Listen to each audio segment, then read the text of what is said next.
We live in a society in which structural racism is a very real thing. We are all dealing with that in every aspect of our lives, and the media is a reflection of our community. Historically, black people have been portrayed a certain way in the media to justify normative assumptions around political and social issues. More black people behind the cameras, in front of the cameras, more producers, more people of color producing, so they can go and get the content that's needed so they can highlight our attributes. I've been in this industry for 15 years, and I've seen firsthand how our voices just aren't heard. Even if you're in the newsroom, sometimes you get completely ignored and stereotypes are allowed to perpetuate. And one thing we want to do is combat that and also bring information to people so they can be as informed as possible when choices are made in this city, so they can do whatever they can to get their voices heard. What I believe can be done about the situation is to have more people of color creating news stories, more people who have an interest in and a social consciousness that relates to the stories that they're telling. Charlottesville Tomorrow looks at these issues. We can present them on IMHO. Vinegar Hill Magazine can take that a step further, and just together we can just make this thing that can be an example of how we can change the media landscape, how we can be more inclusive to get these voices in, to get these people heard. That's just one thing that doesn't happen in so many places, and it's a shame. We think we live in a society that's very progressive, and we're talking about equity and diversity and inclusion and all these things. Still, the way that black people, and I would say, and I would argue especially black men, are portrayed by the media is incredibly dangerous, and you've seen the sort of tangible violence that it's led to over the past year.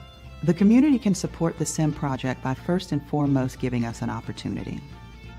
We understand that it can be difficult to give trust right now, especially considering the current social and political environment. But this project will only be as successful as the community allows it to be. And so we ask you to give us the opportunity to do the work, critique the work, and make sure that we stay in line with the vision. Another way that the community can get behind the SIM project is through engagement. We want to hear from you. We want to know what you're talking about. We want to put your stories out there. And so whether it's reading the articles written by Charlottesville Tomorrow or Vinegar Hill Magazine, or tuning in to In My Humble Opinion on Sundays on 101.3 Jams from noon to 3 p.m., either way, we want you engaged. We want you to be part of this. The community can also support the SIM project through funding. To learn more about how to support SIM, you can visit our website. Thank you for your support. Thought we slept, but the architects of the Pentagons from Egypt, government secret to 99 to 2G computers. IMHO Talk Show.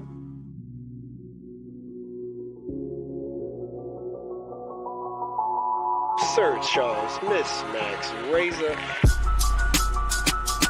You're listening to In My Humble Opinion with Maxilia Robinson and Charles Lewis, only on 101.3 Jams.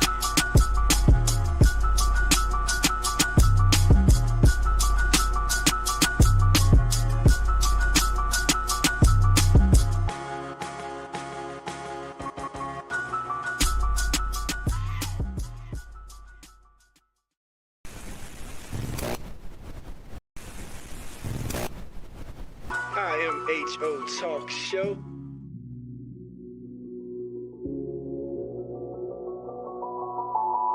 Sir Charles, Miss Max Razor.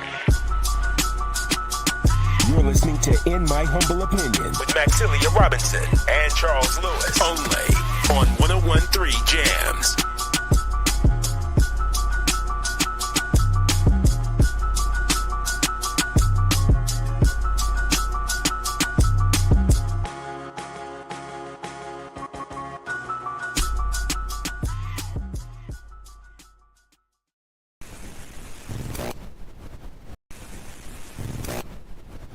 IMHO Talk Show.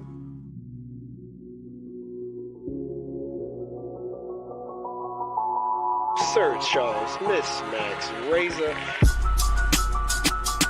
You're listening to In My Humble Opinion with Maxilia Robinson and Charles Lewis, only on 101.3 Jams.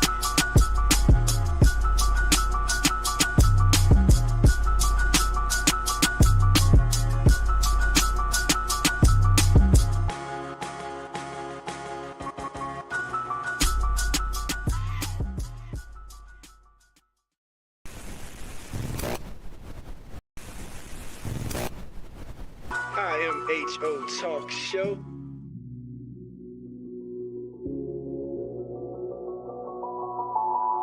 Sir Charles, Miss Max, Razor. You're listening to In My Humble Opinion with Maxilia Robinson and Charles Lewis. Only on 101.3 Jams.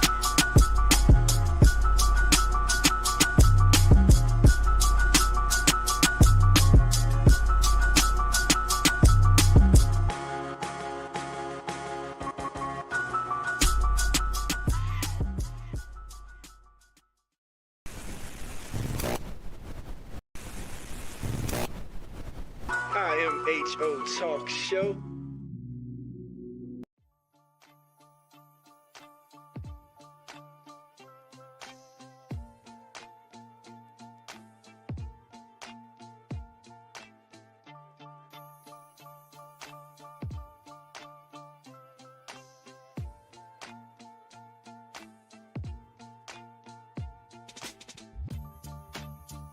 We live in a society in which structural racism is a very real thing. We are all dealing with that in every aspect of our lives, and the media is a reflection of our community. Historically, black people have been portrayed a certain way in the media to justify normative assumptions around political and social issues. More black people behind the cameras, in front of the cameras, more producers, more people of color producing, so they can go and get the content that's needed so they can highlight our attributes. I've been in this industry for 15 years, and I've seen firsthand how our voices just aren't heard. Even if you're in the newsroom, sometimes you get completely ignored and stereotypes are allowed to perpetuate. And one thing we want to do is combat that and also bring information to people so they can be as informed as possible when choices are made in this city, so they can do whatever they can to get their voices heard. What I believe can be done about the situation is to have more people of color creating news stories, more people who have a interest in and a social consciousness that relates to the stories that they're telling. Charlottesville Tomorrow looks at these issues. We can present them on IMHO. Vinegar Hill Magazine can take that a step further, and just together we can just make this thing that can be an example of how we can change the media landscape, how we can be more inclusive to get these voices in, to get these people heard. That's just one thing that doesn't happen in so many places, and it's a shame. We think we live in a society that's very progressive, and we're talking about equity and diversity and inclusion and all these things. Still, the way that black people, and I would say, and I would argue especially black men, are portrayed by the media is incredibly dangerous, and you've seen the sort of tangible violence that it's led to over the past year. The community can support the SIM project by first and foremost giving us an opportunity. We understand that it can be difficult to give trust right now, especially considering the current social and political environment. But this project will only be as successful as the community allows it to be. And so we ask you to give us the opportunity to do the work, critique the work, and make sure that we stay aligned with the vision. Another way that the community can get behind the SIM project is through engagement. We want to hear from you. We want to know what you're talking about. We want to put your stories out there. And so what IMHO Talk Show.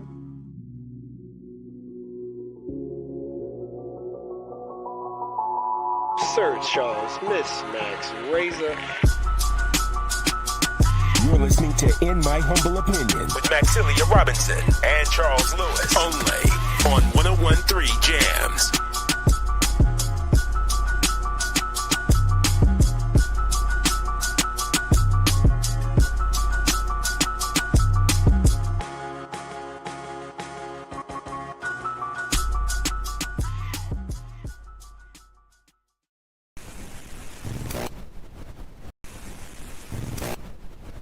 IMHO Talk Show.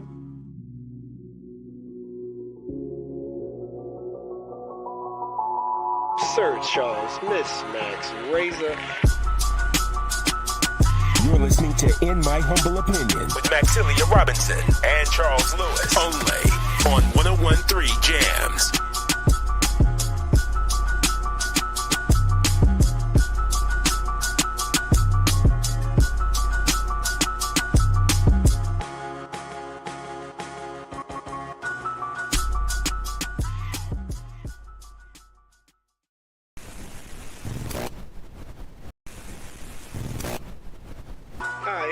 H.O. Talk Show.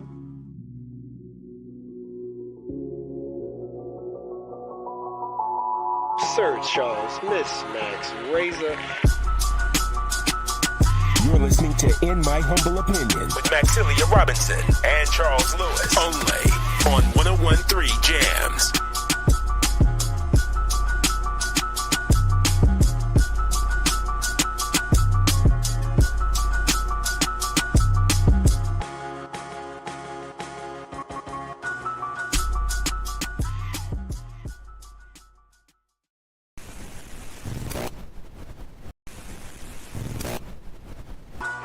H.O. Talk Show.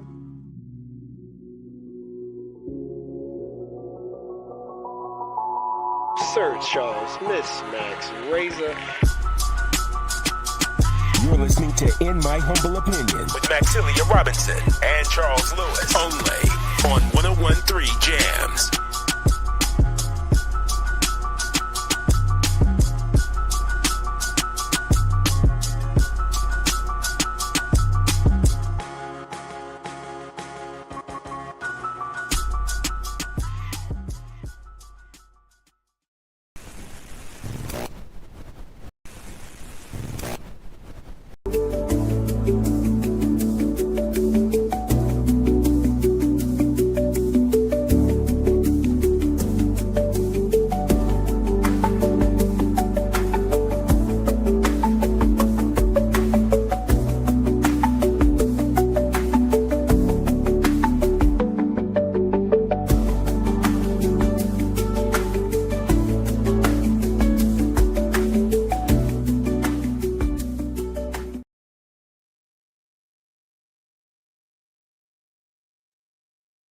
I am H.O. Talk Show. That's How it? you doing? How you doing? Doing good.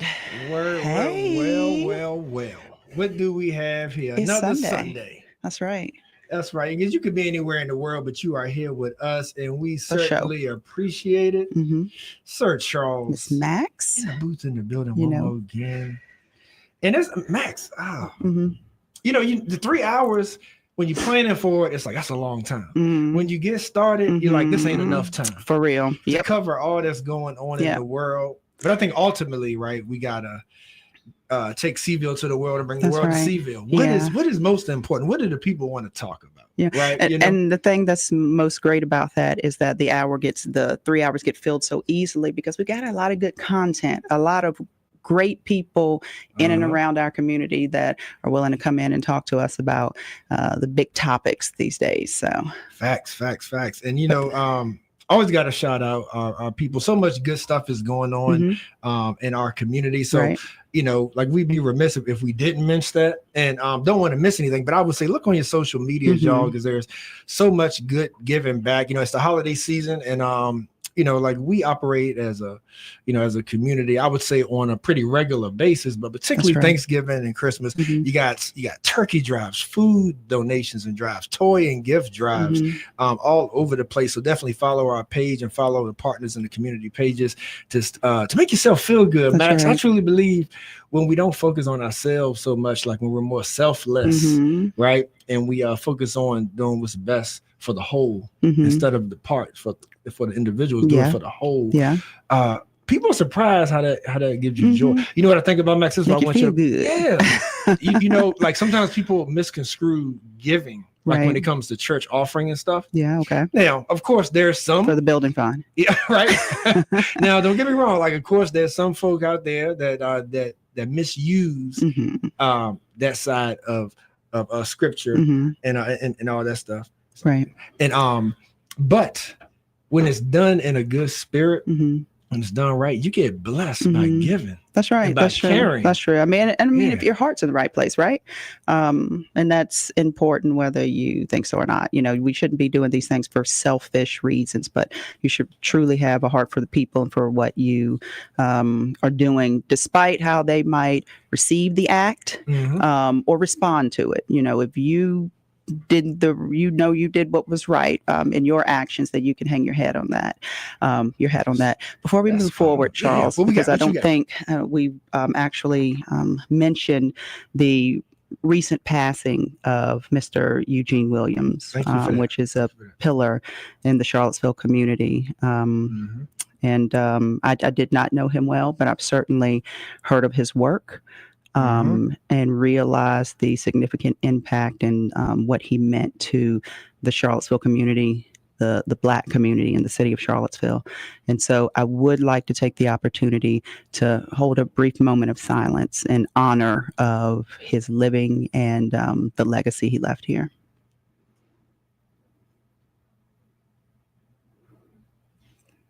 Thank you. Yes, thank you for that. Yeah, because we definitely shared it on our pages for sure, paying homage, but that was definitely needed and definitely well deserved. I can tell you real quick, as a young man, sort of like building my chops like within the community, in regards of just organizing, being a spokesperson, being a leader in whatever space that I was in and was called to. Yeah. He was definitely there as a cornerstone and as an encouragement and as someone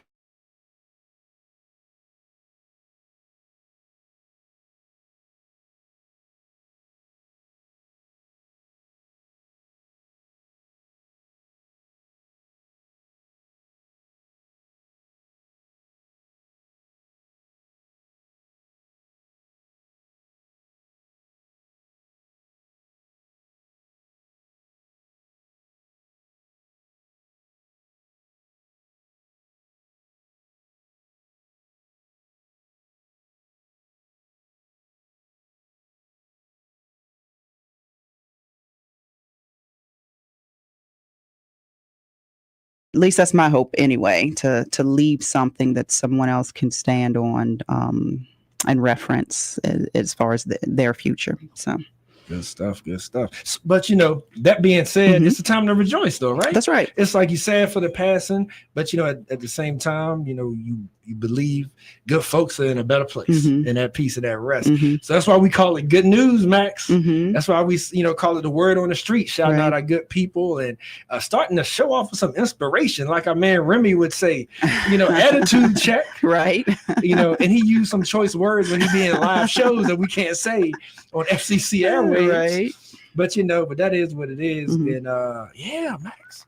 So about today's lineup. Great show. You know what? The theme of today's show, like as always, I love when it organically comes together. Yeah. You know what I'm saying? Yeah. And we've had some huge elections locally. And as soon as Democrats win, they ready to mess it up historically.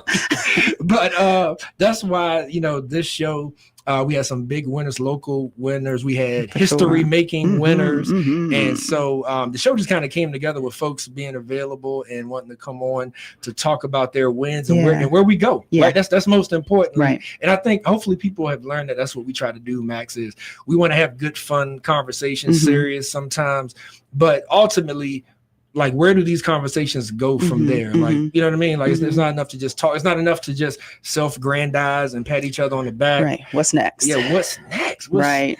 And our community will hold you accountable, right? You know it. So we will be visited today or joined today by none other than Ziona Bryant, no stranger to IMHO, no stranger to the city of Charlottesville, homegrown, no stranger to the nation. That's right. And as you all know, she was recently elected as the youngest individual elected to office for the Charlottesville School Board. And so we're here to celebrate with her. She did that. Here to celebrate her, but also talk about what's next, right? That's right. And as well as Katrina Carlson will be joining us, 54th District delegate. So big win for her as well. And then none other than Dr. Bellamy will be joining us to talk about his new book. What's it called? Let's get it. What's it called? Name of the book? Nobody's Coming to Save Us. That's it. Nobody's coming to save us. So we got to dig into that. That's right. Who is nobody and who is us? Right. Tell me something, Dr. West. Let's figure it out. So big topics. Yeah. All relevant. Indeed. Can't wait. Indeed. All right. We're ready to take this break and then get this show on the road. Let's do it. All right. 101 Jams, IMHO. Stay tuned.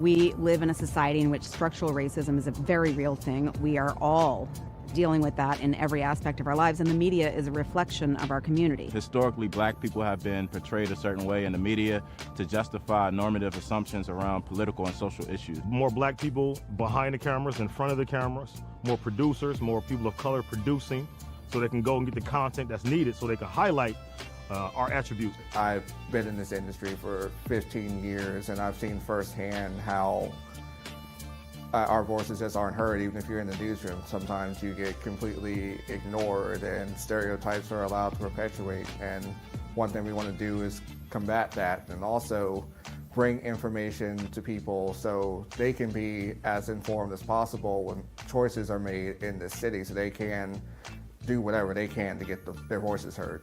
What I believe can be done about the situation is to have more people of color creating news stories. More people who have a interest in and a social consciousness that relates to the stories that they're telling. Charlottesville Tomorrow looks at these issues. We can present them on IMHO. Vinegar Hill Magazine can take that a step further, and just together we can just make this thing that can be an example of how we can change the media landscape, how we can be more inclusive to get these voices in, to get these people heard.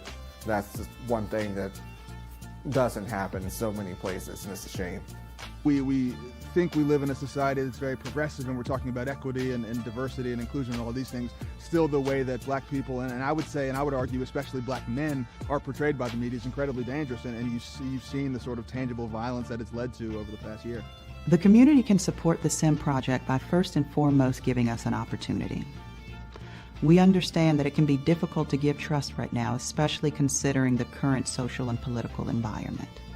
But this project will only be as successful as the community allows it to be. And so we ask you to give us the opportunity to do the work, critique the work, and make sure that we stay in line with the vision. Another way that the community can get behind the SIM project is through engagement. We want to hear from you. We want to know what you're talking about. We want to put your stories out there. And so whether it's reading the articles written by Charlottesville Tomorrow or Vinegar Hill Magazine, or tuning in to In My Humble Opinion on Sundays on 101.3 Jams from noon to 3 p.m., either way, we want you engaged. We want you to be part of this. The community can also support the SIM project through funding. To learn more about how to support SIM, you can visit our website. Thank you for your support.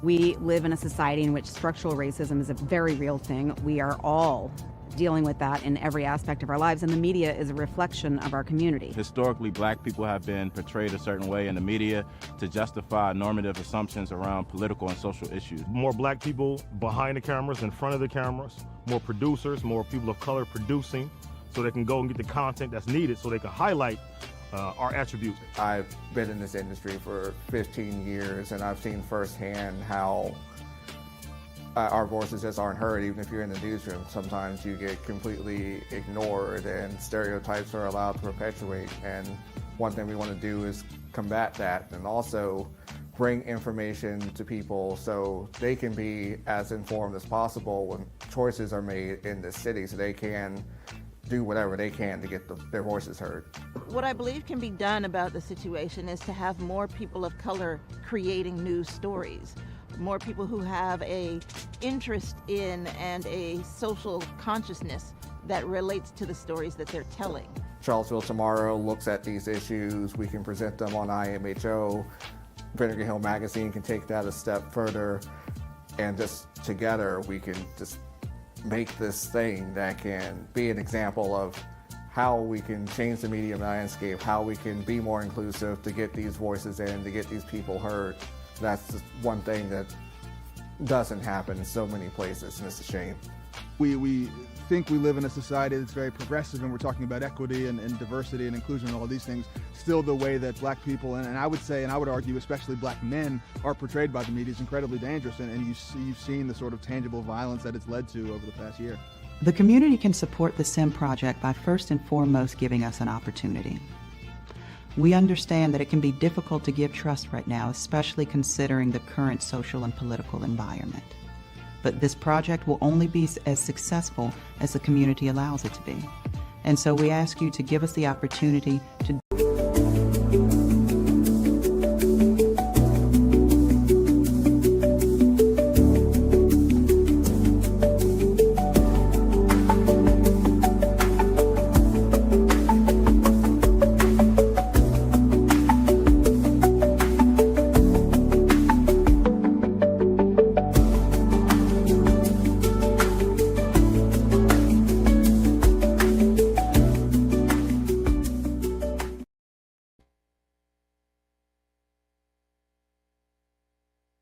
I to the ism, H to the Izzo Talk Show. That's right.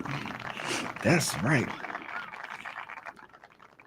And we you have lost the words, Charles? I am lost for words. I am lost for words because I told you it's almost like an overwhelming event. Mm-hmm. It's like an overwhelming occasion because I don't take for granted when these lights come on.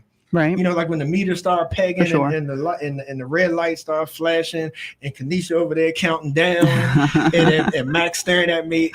And then I have just so much intellectual elegance sitting in between us. Right. You know what I mean? Right. It's like you got to come correct. That's right. Or don't come at all, as they say. Right. And so that's why, I'm super excited right about now. And as you said, Max, today's show just kind of organically come together. And I think those are the best ones, wouldn't you say? Mm-hmm. You know, because there's so much going on in society, in the world. Right. Politicians crazy as ever. And locally, even, we had a midterm that was big. And some of the history that was made is we are joined by none other than the youngest ever elected to the Charlottesville School Board. Ooh, yes. None other than Zion Bryant. Without further ado, what's up, Zion? Good afternoon. I was about to say good morning. Thank you for having me. I'm so excited to join y'all today. I am just really humbled and honored to be elected, to be the youngest person elected to the Charlottesville School Board. I mean, that's one thing, but it's another thing to just know that it was a people-powered campaign. And I don't say that on a cliche level. We had so much community involvement from start to finish, announced March 1 this year, and now finishing on November 4th. It was a long journey, and people are asking how do you feel? And I was like, for the first time ever, I was drinking energy drinks, coffee every day, and I'm just trying to keep the momentum up. And so people are are you on a high from the election win? And not necessarily. I'm on a high from engaging with people, showing up to things, meeting new folks, and coming up with new ideas. And I hope that continues to last into my transition onto the board. So I'm excited. Thank you. Can I just tell you that one of the things that is pretty apparent in meeting with you today is that you seem really grounded. And I wonder, how do you feel? Because you didn't come in bouncing off the walls yay, woohoo, I won. You seem really grounded and just kind of solid, solid presence in terms of what just happened and what you will be stepping into, your new role. Yeah, I mean, bouncing off the walls, maybe internally. But I mean, I'm growing up. I think that's a lot of people have watched my journey from middle school to now, the grad student. It's been a long journey. I've learned a lot. I've encountered some interesting things and learned some good lessons, and also I've gotten some really good wisdom from a lot of people in the community, and particularly over these past 3 months. Okay. I feel like the summer was my divider. So I started in the spring, and then the summer came, and it's downtime. There's no school board meetings, things like that. But then we came out of the summer, and it was it's go time. August, everyone's August is when the yard signs start appearing and all the things. And so I felt August was going to be my main time to like be active in this election and with campaigning. So I feel like, yeah, it was a long process, but even from August to now, I would say the biggest thing that I did was I came up with strategy. Like I was very strategic with how I was going to find as many people as possible to even want to listen to me or talk to me and hear my ideas and share theirs. And I mean, I've had a few people talk to me, like, you know, journalists, reporters, people who run campaigns for a living, who said things like, this is an impressive school board campaign. I don't think I've seen one like it. And that's not to brag or say like, oh, we ran the best campaign ever, but it's to say that like, I was very strategic with the fact that I wanted it to be grassroots from start to finish. And so I stayed grounded in my community because that's always been the central point of my work. Yeah. Like if you listen to the school board candidate forum we had, community partnerships was one point that I wanted to hit home. So I feel like there were so many community comments, and that was like a thread throughout my entire campaign. So I'm grounded because I'm like, you know, we're still showing up even after winning. Like we had a school board meeting 2 days later and I was there attending, like giving public comment, being active and engaged. So I think it's not different in the way that I haven't done community engagement or I haven't been active and involved. It's different in the seat that I'll be sitting in the room, but I'll still be going to the same rooms that I've been going to and some new ones, right? Like, of course, some backdoor conversations will happen just because that's what boards do. But ultimately, I'm really excited to just like keep going. And so many people, I've met so many young people who are also inspired. And I'm just like excited to be able to be their voice at the table too, because that was like my number one point. It's fostering community and amplifying student voice. And that's what I hope to do. I love it. Let me ask you this question, because to your point, it did feel sometimes more like a political campaign or like almost like city office or like even something higher than that. And like that stood out to me. It like, was that sort of the intent? Because it felt very serious. And I say that coming from the perspective of a lot of times when you look at things like school board or whatnot, people kind of see it as, you know, it's just like a little volunteer thing. If I get it, I get it. If I don't, I don't. Like, but I think that kind of speaks volumes to how serious that you took it. You know what I mean? And you don't always see that in elections such as for school board. So was that intentional to make it feel like, oh, this is serious? You know, for sure, because I think that play. Go ahead. I think that the way that you lead a campaign, the way that you show that you are investing on the early side of it, like that's going to be the reflection of the dedication you're going to give when you're in office. So I wanted everyone to know that, like, no, I'm very serious about this. Like you said, I don't play. And in this moment, public education is a hot topic. Like there are attacks on public education. And so it was important for me to make that clear. This isn't just a volunteer position. You know, you have to get elected to be on the school board in Virginia. You have to go on the ballot. You have to collect signatures to get on the ballot. And then you have to get the votes. So it is a long process for those candidates who are running. It's a very serious job because anytime any article comes out about the schools or, you know, new data comes out, those elected officials are going to feel that because they get all the feedback and they get all the yelling and all the things. So it is definitely a serious office. But for me, it was also like my family's legacy with educational advocacy is so like, it's so solid and it's so important to me. It's a personal thing. So knowing that like 2 of my great uncles helped integrate schools here in Charlottesville. My great grandmother was a NAACP president. Like there are so many kind of common threads for me that bring me to this moment. And so I would expect that they would want me to take it seriously too. And they would expect me to bring the same level of energy and, you know, just like crossing my T's and dotting my I's that I bring to everything else. So I had to have that same energy. And so I wanted it to be thorough from start to finish. And I had a lot of support. Like I keep saying, I couldn't have done it by myself. There were so many people behind the scenes, family, mom, grandma, sisters who were showing up to help me.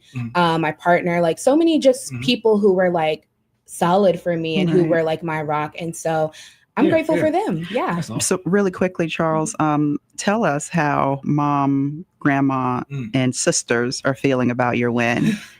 I think they're really proud. Like my sister, I have one sister who she says all of the interesting things. And she was like, no, like people need to clock it. Like I was like, that's so interesting. Like they need to clock it. Like you break it down for the old people. Okay, clock it. Like you need to recognize, you need to understand that this is the moment. Like you did your thing. And so I appreciate that. Mhm. I have 2 younger sisters who like they really hold me down. That is always key. We are sisters and my mom raised us to be super close and we have the same initials. So with that being said, it's like it's written from the beginning. My grandmother, she knocked doors for Kamala Harris. Over the moon, I'm sure. She knocked doors for me. Yes. She knocks doors for anybody who she believes in and who she wants to win. And so As it should she's be. always been doing that. She had me phone banking for Obama in 2008, 2007, right? So, I mean, I'm grateful for her support. And then my mom is just like, my mom's more of the like background silent helper. She doesn't always talk out front and stuff, but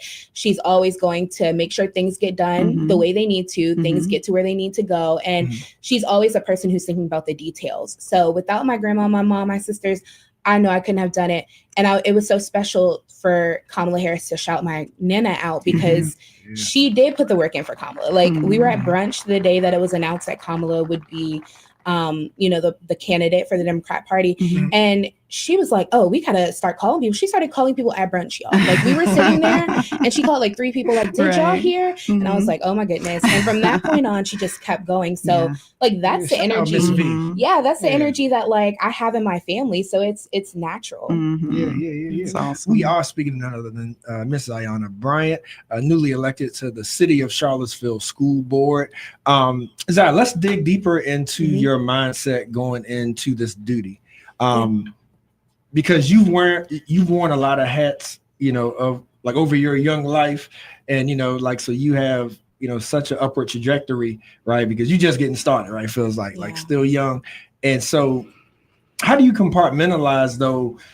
Being a community organizer, being an activist, now public office. You know what I mean? To make sure that you're working to the best of your ability in those multitudes of spaces. You know what I mean? Because, I have to imagine that in some spaces, people are looking at you, they're leaning on you, they're like, you're the leader. The great hope. We don't know what to do unless you give marching orders. But in this space, there may need to be more collaboration. There may need to be some more give, right? Give and take. So what's your mindset going into this position? Well, I'd challenge you to think a little bit more about why it has to be different. Like I would ask that question mainly because I don't think that it's necessarily there needs to be more give or more collaboration because I am a community collaborator. So that's something that I've been doing. I do think that people sometimes don't want to have difficult conversations. And that's why it can seem like, we're not collaborating as much because some people retreat and others walk towards it. And I'm one of those people who walk towards it. I think it will be an interesting mix of personalities on the board. I already perceived that just from attending and being active in like meetings and things like that. However, I was intentional coming into this entire like process to try to get meetings with some of the board members. I have met with Miss Dooley, who's the current chair. I've met with Miss Byrne. She's the vice chair.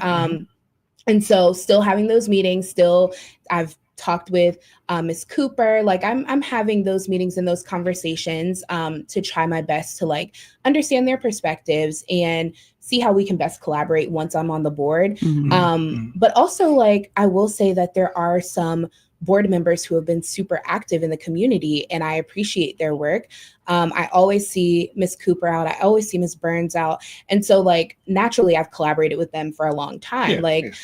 So I look forward to being able to expand that. I look forward to being on the board and learning new information to better inform my opinions.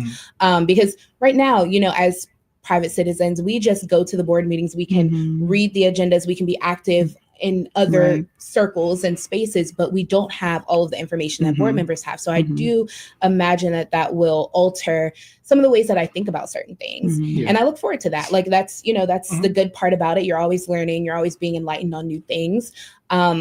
But no, absolutely. I look forward to collaborating with each of them. I do think that we have a lot of strong suits on the board. Mr. Meyer is like, all about infrastructure and buildings and the budget and things like that. Miss Torres is looking at early education, early learning, and she's really focused on that. And so I feel like those are just two examples of other people who I'm interested in collaborating with. Gotcha. One thing that comes to mind, Max, just to piggyback off that, because I don't know if you're taking another direction, but like we all know that sometimes we're in spaces and sometimes we're the only Black person in the space, or may in you all's instance, maybe the only Black female, whatever the case. And so when you are looked at as sort of a representation or mouthpiece, say, whether it's been for teenagers or whether it's been for Black women or whatnot, I think we all have been in those spaces to where we got to find balances, right? And we got to find like the medians, especially within public education, to kind of bring my point home to you to get your feedback on is because we're already seeing it a lot. Of course, we want to get into what you think are the major issues that needs to be addressed in our city schools. But when we look at public schools, the term public is the key word, right? And so you're going to have some rich white families that feel like that the school environment should be a certain way. You're going to have middle class, you're going to have poor families, poor Black families. And so like, that's a pretty interesting ratio, if you go from whether it's poor white and rich Black or whatever the case is. And somehow we have to find unison to do what's best for the whole. Absolutely. And that's easier said than done. So I'm curious on your thoughts, like when you're in those school board meetings and they're yelling at you and calling you out your name, how you going to respond, Zai? Yeah, I mean, I'm going to respond in the most respectful way I can, right? Because at the end of the day, I mean, I was elected, so I do have a responsibility to hear everyone's opinions and voices. And like, that is different. That is going to be a new thing that I've been doing. I've been hearing different opinions, but it hasn't always been forced or like required. So that I look forward to engaging with different people. But even, something interesting, even during early voting, I met some of those parents who were like, I contemplated putting my kids into private schools because I don't like the direction of the schools right now. And we're having those conversations. They're like, why do you feel the way you do about SROs? Or can you tell me why you want to champion Black students so much? What about white students? Like I had those conversations in person with voters right before they went in to cast their ballots. Like that's the positive or like the advantage of showing up to early voting every day, which I did for the entire early voting period, starting September 19th all the way until November 1st. Like that, I was there every day showing up, whether it was 1 hour, 3 hours, 5 hours, I was talking with people. And anytime someone wanted to come up to me and ask me a question, I was willing to engage and respond. So I absolutely have said from the beginning, I'm there to represent every single student and to listen to every single perspective. And whether I disagree or I agree with them is one thing, but that will not alter my ability to want to still make a decision that will benefit everyone. And as I've said before, I do believe that when we work to support the students who are furthest in the margins, the families who are the most under-resourced, we allow the entire community to benefit. Because think about it, right? If we're saying that students who are not able to read on grade level, if there's correlation to other issues in the division, how would not focusing on literacy not benefit everyone, right? Or if we're saying that there are families who are not showing up who need more support, and we're saying, how can we get them vouchers for food or clothing or things like that to help them with their basic needs? How will that not benefit everyone? We think about crime, we think about all of these issues, these big issues in the community that have plagued Charlottesville for a long time. A lot of those things start with human needs. Like, what are the basic essential needs that people need to have met? And what can the schools do to be a partner in that? And also City Council has to step up, community partners, community organizations. But I believe that when we invest well in the community and into families, they will bring that positivity and those good outcomes into the schools. They'll be prepared to learn. Students will be prepared to learn. They'll be fed at home. They'll be in bed on time. They'll have the support from their parents to do the educational things they need to do. I think that all of those things are key, because sometimes when we get into these conversations about literacy or attendance, chronic absenteeism, there's this tendency to blame parents. But what we're not thinking about is the fact that a lot of these Black parents that we are blaming also went through Charlottesville City Schools and were victims of the same issues that we had. The achievement gap was a problem when they were in school. So how are we thinking about these issues in a generational lens and thinking about how we can approach them? Because if mom or dad didn't get a great education in Charlottesville City Schools and then they have kids and they're raising their children, what are we expecting to happen? There has to be an intervention somewhere. And I think that's where community partners and, a good community lens, a community-based vision comes into play. That of course makes perfect sense to all of us, but I realize that there will be, I'm sure you do too, some individuals who hear that and they are still hearing that your priority will be working on behalf of the Black community or poor community. And so let's kind of peel it back to actually our community specifically. I realize that a lot of people who support you and who have voted for you from the Black community are looking at you as the great hope. And that's not to take away from anyone who, any Black person that's currently serving on the school board or has in the past, but they are looking to you to change things for their family. Their kids are getting lost in the cracks. They don't necessarily know how to fix it and may not necessarily be interested in trying to fix it. Nonetheless, they are putting their trust in you to go into that space and fix it for their family. And so I guess my question here, what I want to hear comments on is how you plan to be able to work in both spaces where you are making decisions for the betterment of the entire school body, and where you are also prioritizing the Black community or low income community specifically.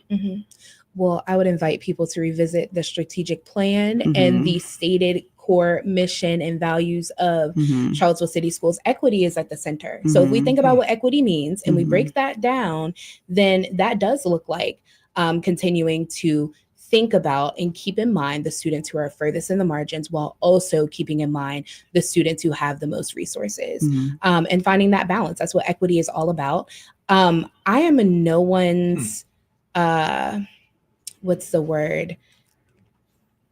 I'm no one's solution alone, right? Like in order to find policies and to find solutions that will work for everyone, it will take, well, let's be clear, to make anything happen on a school board, or in Charlottesville School Board, you need 4 votes. So that's even to get something to be looked into, to get a motion, like to have a vote to even start a process requires 4 votes. So to the people who are looking at me like, well, what will you do? I will be 1 vote, right? But you're still going to need 3 more. And so I think it's important for people to show up to the school board meetings, engage with school board members, not just me, but all of us, because all of us have a vote and all of us have a role. And there may be, I do feel like everyone on any board brings their own strengths to the table. And so there are some people who are really well-researched and well-read and have a lot of experience in a certain area that I may not, but we will work together. And so I think that is why it's so important to show up to the school board meetings, write the emails, make the phone calls, meet with your school board members, meet with your city councilors, meet with your administrative folks at the school level of each school, wherever your child is attending, or if you don't have children, just be a partner. I think that's key. I do know that there are high expectations for me. I wouldn't sit here and act like I don't know that. But I don't think that's any different from any other moment that I've been through. I don't think that the pressure and the high expectations are new to me. They're not new to any young Black woman who runs for office. And luckily, we do have some really strong leaders on the board currently who I feel like are interested in hearing from the community more. And in fact, they want to hear from those parents whose students have been slipping through the cracks and who feel like they need more support. The board needs to hear your voice. Like, write an email, show up to the school board meetings, or if you see them in public at a, public event or some sort of public meeting, like maybe approach. Like, you don't have to accost them. You don't have to be aggressive or, you know, anything like that, but you can definitely invite them to have conversation. I feel like more often than not, they are open-minded and open to having conversation. I'm going to do my best, period. That's what I've been doing. And I feel like, again, that was reflected in the campaign. That was reflected in the care that I've put into schools before. I mean, I led a walkout when I was in Charlottesville City Schools. Calling for reform around SROs, calling for reform around how students were being enrolled in certain classes. Not enough Black students were in honors and AP courses, in my opinion, just from my seat in the room, like being there. So I did those things with the Black Student Union. I advocated for those things. I did the research regarding those things when I was at UVA.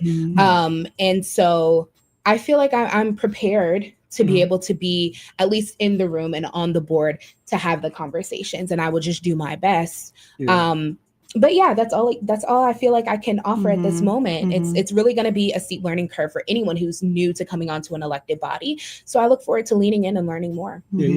So let's provide some clarity to the listeners around some of the sort of social terminology that we use, because like we were throwing out terms such as poor, or whether Black or white, rich, or whatever the case is, because we realize that we're talking about public schools and like all of those feeder patterns that may be from different neighborhoods, or what the case is, different socioeconomics.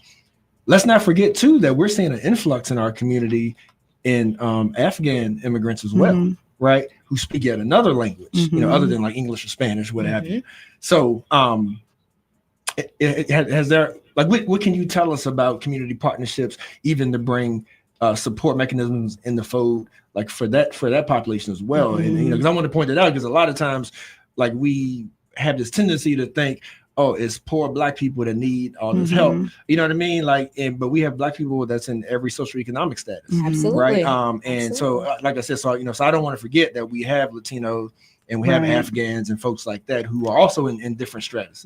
So I'm curious on any insight onto those marginalized groups. Yeah, absolutely. I mean, when I say the students who are furthest in the margins, I'm not just talking about Black students. And I'm very strategic with and intentional with my language around that, because I understand that.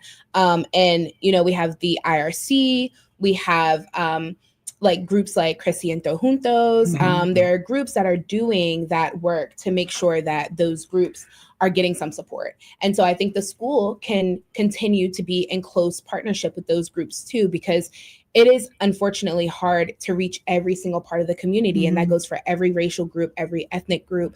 But by investing in those community partnerships, I think we will do better and we'll see better outcomes. And so Charlottesville City Schools recently got a grant for like school communities, or community schools grant. And so that's going to be interesting to see how it is structured and to see how it works in the school division. I do think that City of Promise is like kind of a smaller example of how that can work well. We can look outside of Charlottesville. We can look at the Harlem Children's Zone, which City of Promise is modeled after. And we can see how those kinds of community partnership-based organizations actually do help students succeed in school and help parents with assisting in their educational journeys as well. So absolutely, all of the voices need to be at the table. All of the ethnic groups and communities should be thought of and present in the room. And that is why I think the school division is doing more to do that community outreach. And I hope to be a part of that. And we are kind of centering this part of the conversation around educational or academic is the word I'm looking for, advancement. But I've had, I guess, about 3 years of experience of having kids in city schools. And I wonder whether or not you have any thoughts on how to bring the student body itself create some coalesce or collection, a collected body when it comes to the student body itself. And I say that because when my kids got into the high school, it was kind of like, okay, these are like different worlds here. Like, y'all don't engage with them. And, whether you divide that by race or ethnicity, or you divide it by socioeconomic status, or you whatever, it's like y'all don't, so you don't engage with them like all day every day, like y'all don't talk to each other at all, like what? Like, okay, we need to fix that. Tell us how you really feel, Ms. Mack. I mean, that's real. Unfortunately, that was my experience too, being in the honors AP course track. The lunches are structured around what classes you have at what time. So that does matter. Like, all of the ways that the flow of the hallways, which hallways you even visit, that matters based on what courses you're enrolled in, which is why I was so passionate about that when I was in high school, to make sure that more Black students were getting into the honors and AP courses, because it's true. There were some friends that I had that were not in those courses that I did not see them at all every single day. I saw them outside of school only, maybe in the morning when we got off the bus or we entered and when we left for the day. So that is very real. But again, that's by design. Charlottesville High School, to be quite candid, has always been a tale of two high schools, in my opinion. I've experienced that, being the student who was in, again, those higher level courses, and then being a part of student council and National Honor Society and all of those things, like being a part of youth council appointed by city council. Like I saw the same students all day, every day, in every capacity. And so there's like, I mean, we were friends, right? We were cool. But at the same time, I do wish to see more of that kind of like, more of that diversity on every level within CHS. And I will say that it's gotten a little bit better since I've been at Charlottesville High School. I went to a theater performance on Friday, and that is the most diverse I've ever seen the theater department at Charlottesville High School. So I'm excited to see the progress that is happening. Progress does take time, and sometimes it feels way slower than we want it to be. But I will give credit where it's due and say that we must appreciate the wins that we do get. And so I felt really excited being there, seeing two Black boys prominent in the production, and seeing like an array of Latinx students, you know, a part of it too. And so it's just like, I'm excited by that. But I will say that Tier 1 instruction, starting at the very bottom, when we talk about literacy, when we talk about math, that is also important. And people act as if it doesn't matter, but that is going to, if we don't pay attention to it on the elementary school level, it will show up in high school, because those students who are in the AP and honors course level, they had that good instruction from the beginning, and it just continued. That if you don't have solid foundation, you don't build upon something solid. And I mean, I do think that as we continue to think more about how we are doing those interventions, how we're supporting those specialists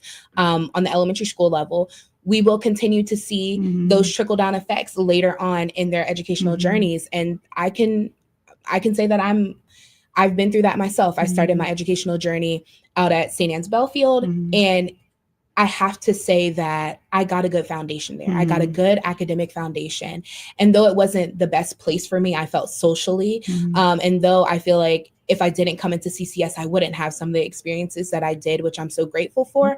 I can say that early start is so important, and having those foundational elements all in a good place. So I will say Ms. Dooley, Ms. Torres, Ms. Burns, Ms. Cooper have all said good things about that, and they're focused on that. And I think it's important for us to think more about that, because we always talk about SOL scores, or we talk about, oh, our students are so low in comparison to other schools across the state, but we have to think like about what that means on an everyday basis, like what that means in the classroom. Good stuff. Well, Zach, we are up against the hour. Let's take a quick break if you don't mind. And when we come back, when we close out, we can have some final questions and make sure there's nothing we missed in regards of, you know, like your key issues starting off as a school board. All right. Stay tuned, y'all. And, you know, take a bio break. Tell a friend. We'll be right back with none other than newly elected youngest ever school board representative for the city of Charlottesville, Ms. Zayana Bryant.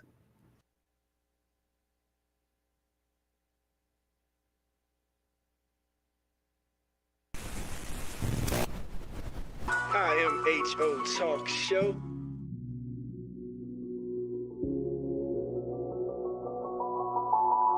Sir Charles, Miss Max Razor.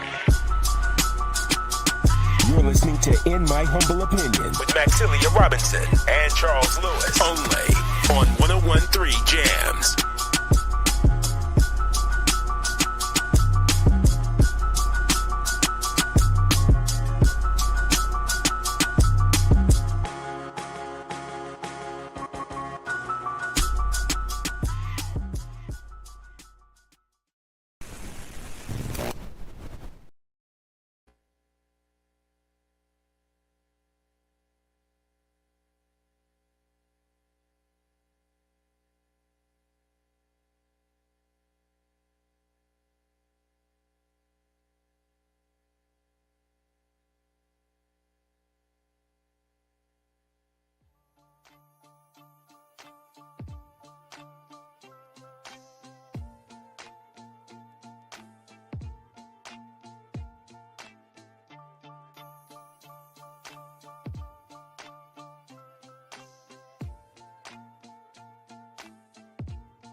We live in a society in which structural racism is a very real thing. We are all dealing with that in every aspect of our lives, and the media is a reflection of our community. Historically, black people have been portrayed a certain way in the media to justify normative assumptions around political and social issues. More black people behind the cameras, in front of the cameras, more producers, more people of color producing, so they can go and get the content that's needed so they can highlight our attributes. I've been in this industry for 15 years, and I've seen firsthand how our voices just aren't heard. Even if you're in the newsroom, sometimes you get completely ignored and stereotypes are allowed to perpetuate. And one thing we want to do is combat that and also bring information to people so they can be as informed as possible when choices are made in this city, so they can do whatever they can to get their voices heard.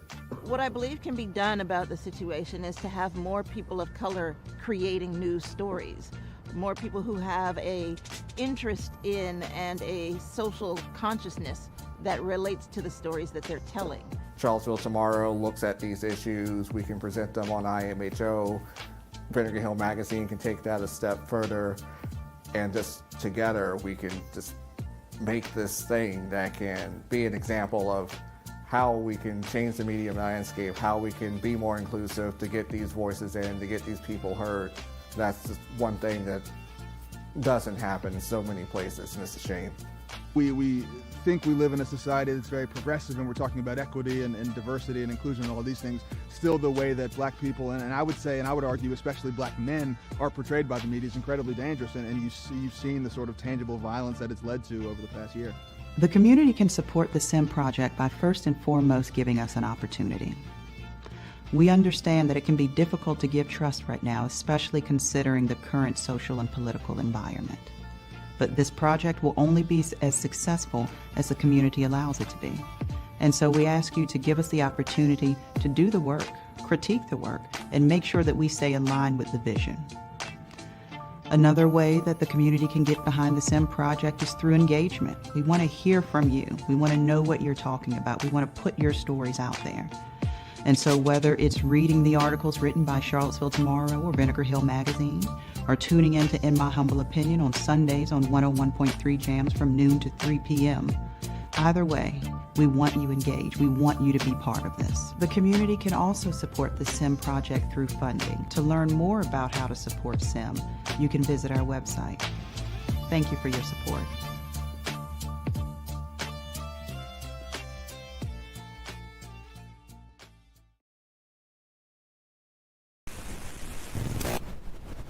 IMHO Talk Show.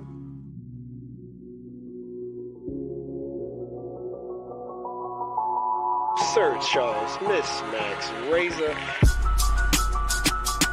You're listening to In My Humble Opinion with Maxilia Robinson and Charles Lewis. Only on 101.3 Jams.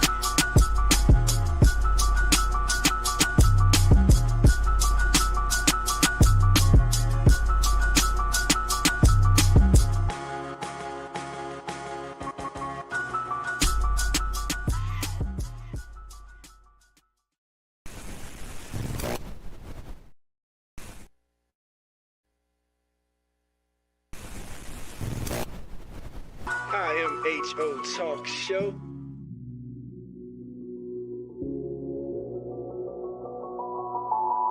Sir Charles, Miss Max Razor.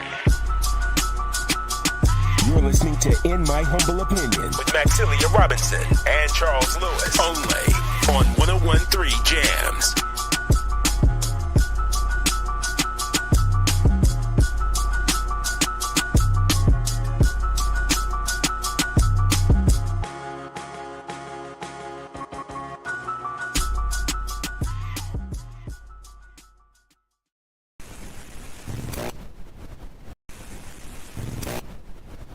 IMHO Talk Show.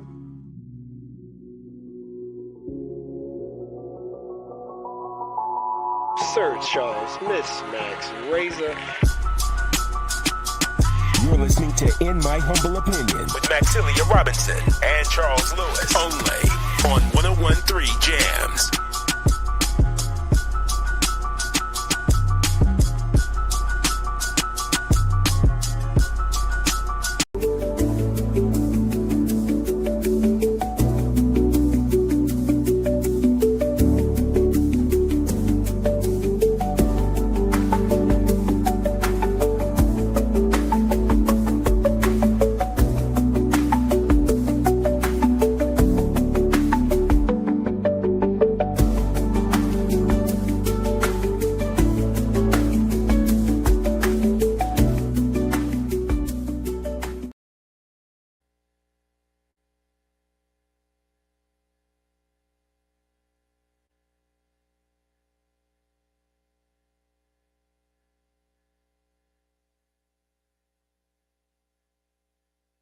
Yes, indeed. Yes, indeed. Back like we never left. I am HO Talk Show. Tell a friend, tell a friend. For sure. If you hadn't already, because we are joined by the youngest in charge, Zayana Bryant. And we're going to let Razor kick off this final segment, which is he got something for you. Hello. Hi. Got a question for you. You know, I saw something recently about the SOL scores, and it bothered me because the ranking of how many schools it was and where Charlottesville ranked as according to Black students with success was at the bottom, right? While everybody's first notion is to say how you're disappointed in it, right? I started thinking about the community, and I wondered, for the literacy rate to be so low for our students in the ranking, I'm wondering, does that go over to the parents? Like, how many of these illiterate kids have illiterate parents? Right. That's interesting. When we were talking at our candidate forum, that was front of mind for me. I think that this is not a cop out for the schools before I even start my comments. So I just want y'all to know that. But I want to start by saying that SOL scores do not tell the full story of our division. And so I want people to understand that there are some kids who are just not good test takers. Some students are just not strong test takers. And that doesn't mean that they aren't learning in school. So I just want to be clear about that. I think also the standardized tests are a real problem. They really are. And I mean, yes, we need to have a way to measure what's happening in the schools, and we need to be able to hold schools accountable. Absolutely. And I do think that standardized tests have been proven over and over and over again to not be good indicators of all of those things. So I think that we have to start there. But then I will say to the parents, yes, we have to hold our families and our community accountable. I think there should be more all hands on deck approach to literacy, similar to how there's all hands on deck approach for athletics and all the other things. We have to put that same energy into school. And I don't say that to blame or bash parents. I say that just to say that I want to come to the table with our families and with our community, and we have to find a solution. And whether that looks like more summer programming to make sure that students come into the school year with more support, maybe that's where we start, right? But if we could get some of that level of participation that we see at community events on these issues when it comes to our education, I think we would see a much different outcome, and we would have a different conversation this time next year. So I'm interested in seeing what that looks like. But no, it is a problem. We cannot, I would never deny that the achievement gap is not a problem. But like I said earlier in this interview, like, the achievement gap has been a problem since I was in elementary school. We were talking about these same exact things. And so I think that's why it's almost like baffling or just like confusing to a lot of people, because we're wondering why are we not able to find solutions to be able to address the achievement gap? And I will say that this is a problem that is plaguing every single state. Like, you know, like this is a nationwide problem where literacy is a problem, where technology is taking over, where students are not as engaged in their learning, where parents are having to work more and maybe they're not able to be as active with homework time and reading before bed and things of that nature. I mean, there are a lot of things that are happening on the federal level that are trickling down and affecting families in their everyday life. So I think it's important to think about all of those things. It's a complex, complicated issue, but it will take a multifaceted approach. And I think that there are people on the board now, maybe not when I was in school, that were like as focused on the achievement gap, but I do feel like there are people who do care about it. And I look forward to asking some of those questions when I'm on the board and I have access to more information and, you know, I'm able to have a different perspective. This is the only, like, not pushback, but I don't know if you're old enough to remember something called Ebonics. Sure. That when there were people who made a very similar assessment that you just said. And so Ebonics was birthed. And the problem I have with it, with hindsight, is that we're celebrated for, you know, if we run around rapping, cussing, calling women out their name, or like any type of thing, right? And that carries over to our education, the way that the kids talk in school. I see it when I go pick up my kids. And when we decide that, okay, these tests are biased and white racist and, you know, all the different things. And then we ask our kids to not accept them, but then go out into the real world and ask for jobs and can't fill out applications and can't perform well in an interview.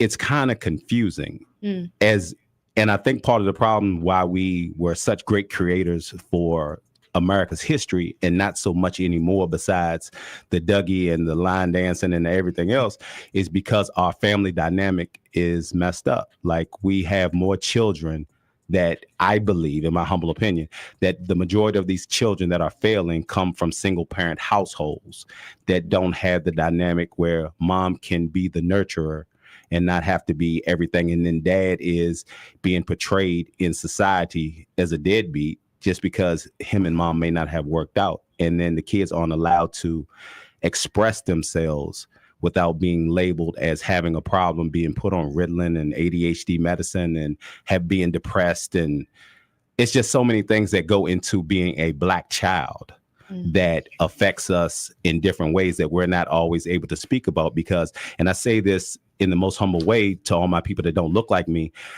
I should be able to say that I don't like something without a white teacher telling me that I need some counseling, or I need to come talk to somebody, or somebody needs to come to your house and sit with you and all these other things, right? So y'all have an impossible job to me to try to make the education gap decrease when society is saying it's okay for you to cuss as long as you put on a rap song. It's okay for you to be athletic but be dumb as a brick, or like they told LeBron, shut up and dribble. I mean, that's a real thing. Right. And the same children that everybody wants to help, wants to chastise them once they turn 18 and send them to the prison pipeline. So that's just my take. I'm sorry. Yeah, no, I think you brought up a lot of big things. All of these things, again, are on my mind as we think about how we are handling students, because students are they have lives too. They're not just, they have social things that are going on in the background before they get to school. They have home situations. And so it is so important to lead with care. I think number one, like having that care perspective is how you resource students and support them and let them know that school is a safe space and that they have genuine support. When students feel supported, they do better. I mean, when they feel like there's someone in the building who they can go to in a moment of crisis or just like a bad day, like that means a lot. And I don't think we talk about that enough. So having good support staff that is trained to handle all of these things is key. They can't, again, be the one solution like we talked about earlier, but they can do their best to do their part to help support students. I'll also say that we talk about the school to prison pipeline. I mean, when we talk about SROs and we talk about student interaction with police, I think that's also something that we should be thinking about. There are just so many complex issues, so many complicated issues that play into the schools. And I mean, your assessment is that school board members have an impossible job. Some people may agree with you. Some people may disagree and say, well, they can do more to address the achievement gap. And I think that we should be hearing all of those perspectives and trying our best to find solutions that work for all students. But yes, Black students in particular, as your question was about the scores of Black students being at the bottom. I do think that it's important to note that from last year, our SOL scores did actually go up. It was a decent increase. It wasn't the biggest jump, right? But also, let's also think about the fact that the state education, the State Board of Education, they change the goalpost. Like right. So the lines change, the kind of threshold changes. And so it has changed from this past school year to now. So if that did not happen, I think that increase in scores of students who are passing those SOL scores would actually be a little bit bigger. It would look differently. So it's reflected differently each year or each time they change the goalpost. I do I will continue to say that I think we need to have an all hands on deck approach to supporting families so that they can support their students. And I'm hopeful with the new grant that I mentioned earlier that Charlottesville City Schools just got for community schools. I'm hopeful with the work that United Way is doing, City of Promise, all of the Abundant Life. There are so many organizations who are working to try to do things outside of school to support students. And I just hope that we lean into that more, that the board leans into it more, and that the community puts their money where their mouth is, their time where their mouth is, and shows up to volunteer, to be an active participant and partner with the school division on these issues. You know, Go ahead. I was just going to say what's very interesting about that, though, is that, and please understand where I'm coming from. It's almost like diversity, equity, and inclusion can backfire. And what I mean by that is that, because something that I even heard Razor say out of that is, then we go into a society where these partnerships we're talking about on how we as a people in this community need to do more. We don't have our structure in place. So we're telling our kids to be themselves, and we embrace our culture and all that. And we're going into a world that does not accept our culture. Like they expect you to blend in with status quo, with, like whatever that may be. So then it makes me think about private school. We mentioned private school earlier. People go to private schools because they have a structure, like they have a methodology that you agree with. Your kid is going there because they're going to do this. In a public school setting, you have to appease everybody. That's what makes it public school. So I think, so even though it may not be impossible, Razor, like that's what makes like the task like so great, though, right? Because you're trying to bridge all of these gaps of all of these cultures, all of these people, all these religions. You know what I mean?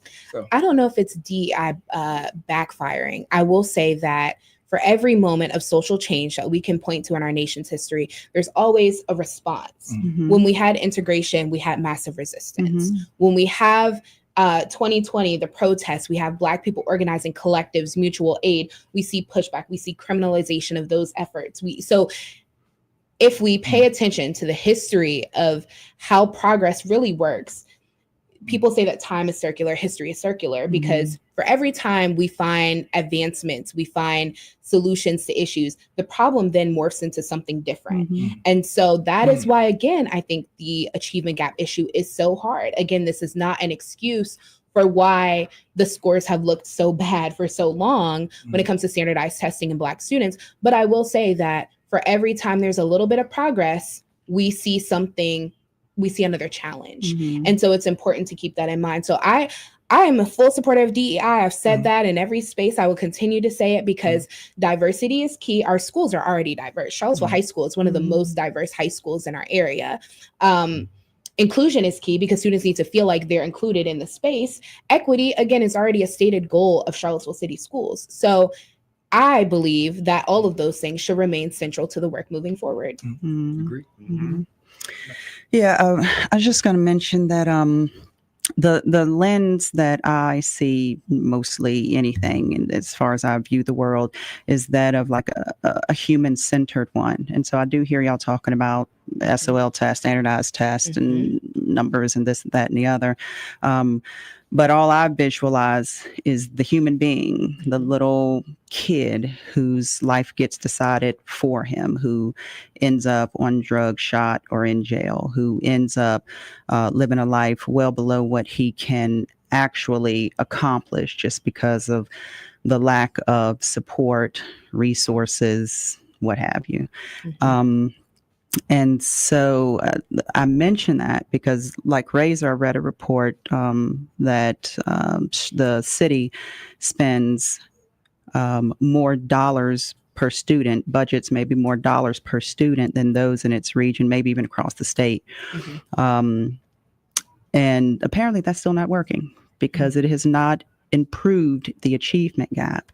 And so I would think that one needs to then kind of look at what other pieces do we need to consider, and areas are we failing at? And for me, it becomes pretty obvious, details that I have, is that it's how we are not creating that safe space, how we are not filling our schools with teachers and faculty who the students feel like are truly invested in their futures, who truly care about them, and who feel like their lives matter to them, right? And it does not seem to me like that is happening. I'm not in school all day, every day. But from a distance, right? And from reports, it doesn't seem like that part is happening, right? And like I said, I've had a few kids in the Charlottesville City Schools where I've had some experiences with that. And we need to emphasize that element of success and the impact it has on an individual's life more, because we show up and we ask city council year after year for more dollars, for more resources. But there's some disconnect because these resources are not generating any more success in these students' lives. And like you said earlier, you said it has to be human-centered. Right. Yeah. The people have to be at the right. For sure. So for sure, I do think that there are still some things that have been truthfully just ignored and pushed to the side for a long time. The reason why Charlottesville City Schools is having to continue to ask for more budget for the, capital improvement fund or plan is because there's deferred maintenance for years and years. We've had board members who have decided to not focus on the infrastructure of these buildings and the things that needed to be repaired. And now we're seeing some really bad issues coming to the surface. So I think you will continue to see requests to City Council for more funding because our students do deserve better buildings and they do deserve to have classroom spaces that are up to date for the, the current moment and modernized and all of those things.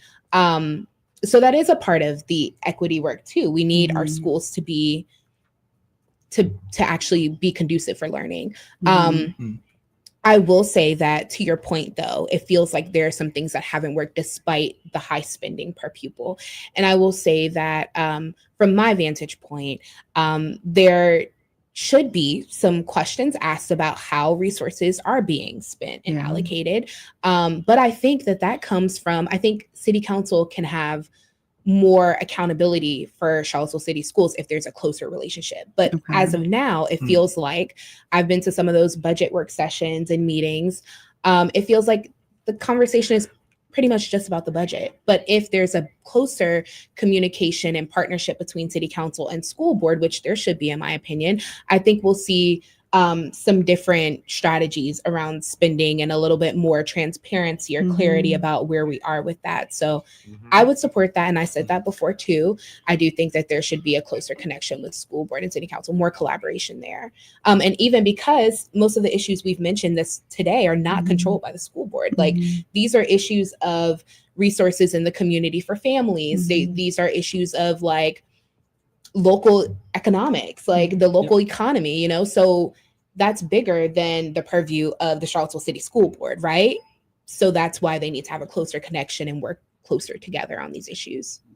Absolutely. We are joined by Zah Bryant. Zah, the last thing that I have for you as we wrap up is you mentioned SROs, but we didn't really dig into it. And so now you're post campaign, you've won, you're here, and so just to get your takeaway on that is very important. And let me sort of preface your answer though by throwing out maybe the most telling thing that I recall hearing from the conversation is the schools, specifically let's look at CHS. It's proven, and they have a rate of that police will be called to the school. So just kind of go on this journey with me, whether you agree with that or not. Sure. But if it's a fact, I can't disagree with that. Right. Yeah. So school reps, principals, administrators say police are being called to the school.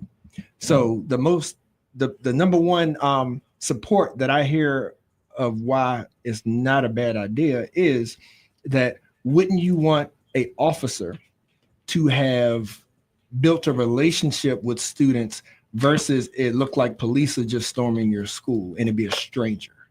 And so folks say that if officers are going to be called and going to be there, then why not have somebody there that students are familiar with?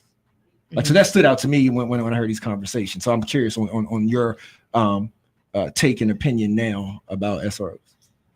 I mean, I take that point into consideration for sure. I definitely heard that as well. Something else that I heard though is that I've advocated for, and others in the community have asked the question of what about close proximity, right? There is this conversation about there being a lot of phone calls to the police and that's why they should be in the building. Well, how come if students, and if we know the history of Charlottesville Police Department, we know, like, not to say that things haven't changed for the better, they haven't progressed, people have different opinions on that, but we know that there's a complicated history with that. We know that racial profiling is a real thing, bigger than Charlottesville. It's national, it's international. Racial profiling is a thing with police in general. So I think that my kind of caution around that is, I thought close proximity would be interesting, because rather than them being in the halls, what about being on the site of the school, but just not in the building or not in the hallways? That's something that I thought about. And other people have asked those questions at the SRO info hours. So I would have been interested to hear that taken into account. Let's keep in mind that in the beginning, there were there was funding for 4 full-time positions. The budget was going to be like $800,000, and that has since decreased to 2 full-time positions. And I think that goes to show that there was not the explanation from the start to justify that expenditure for that. And I mean, if we're talking about spending per pupil and we're talking about budget and we're talking about city resources, let's have those conversations too. And then I would just say students have voice. The student rep who speaks during the school board meetings and is like our, speaks for the student body, made a comment at one of the last school board meetings. I don't know if it was the most recent or the one before, that students are concerned about the officers having guns in the hallways in the school. That is a real concern. And if I have wanted to push anything, it's been student voice to the forefront. And so I feel like that should be heard. And I do think school board members are hearing it. And I hope that that is reflected in the process that this MOU working group is thinking about as they try to craft an MOU. The reality is that it has been voted on. The MOU process is moving forward. I look forward to being a part of that process and learning more and leaning in and asking the questions. But also I want to say that SROs is an interesting topic, but unfortunately it became the main focus for this entire election of the school board. And that's not the only issue, but it does matter. And, the school to prison pipeline matters, the achievement gap matters. And so how students are even flowing in the hallways, all of those things are deeper than just what we see on the surface. And I think that's why we should lean into these conversations and have them. So yeah, that's my take.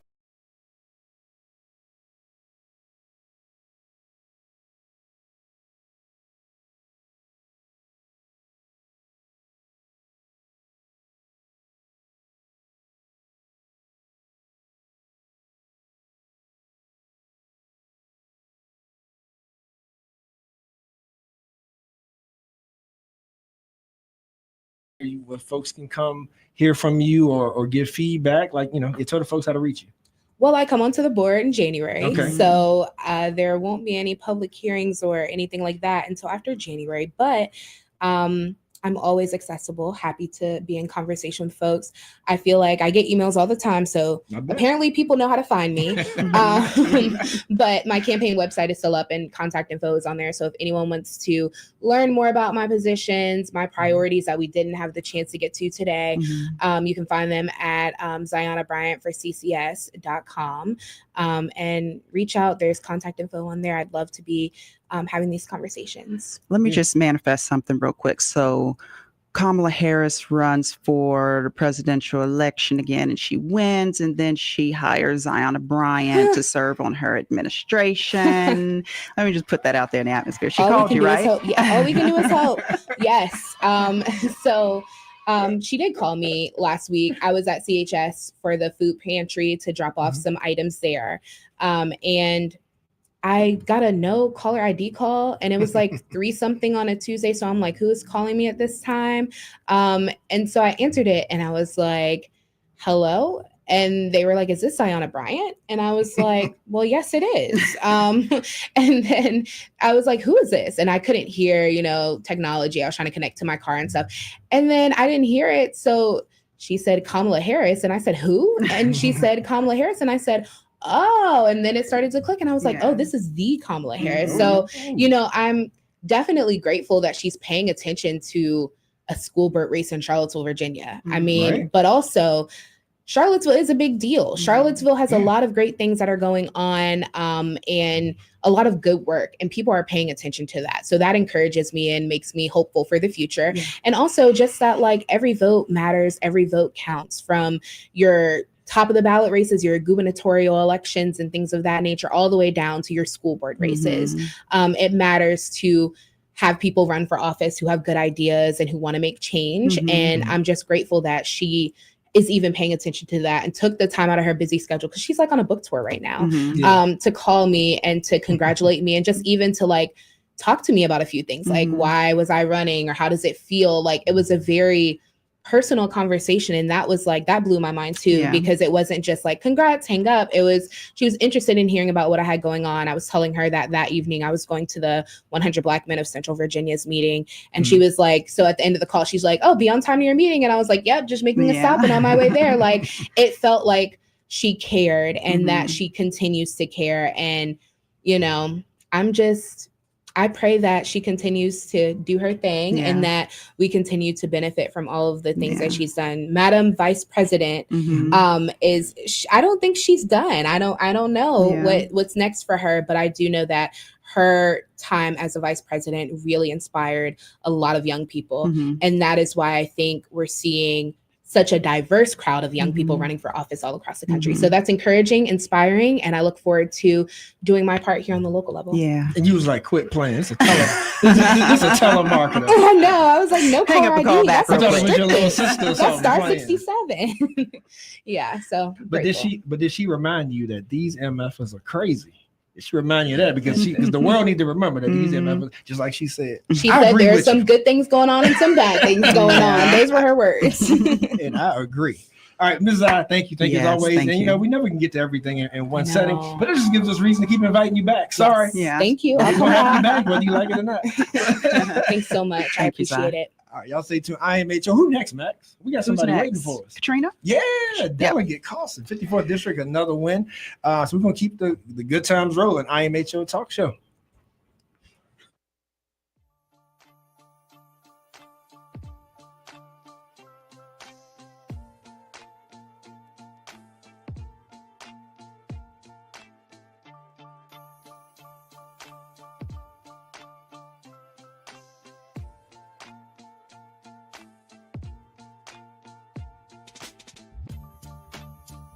We live in a society in which structural racism is a very real thing. We are all dealing with that in every aspect of our lives, and the media is a reflection of our community. Historically, Black people have been portrayed a certain way in the media to justify normative assumptions around political and social issues. More Black people behind the cameras, in front of the cameras, more producers, more people of color producing, so they can go and get the content that's needed so they can highlight our attributes. I've been in this industry for 15 years, and I've seen firsthand how our voices just aren't heard. Even if you're in the newsroom, sometimes you get completely ignored and stereotypes are allowed to perpetuate. And one thing we want to do is combat that, and also bring information to people so they can be as informed as possible when choices are made in this city, so they can do whatever they can to get their voices heard.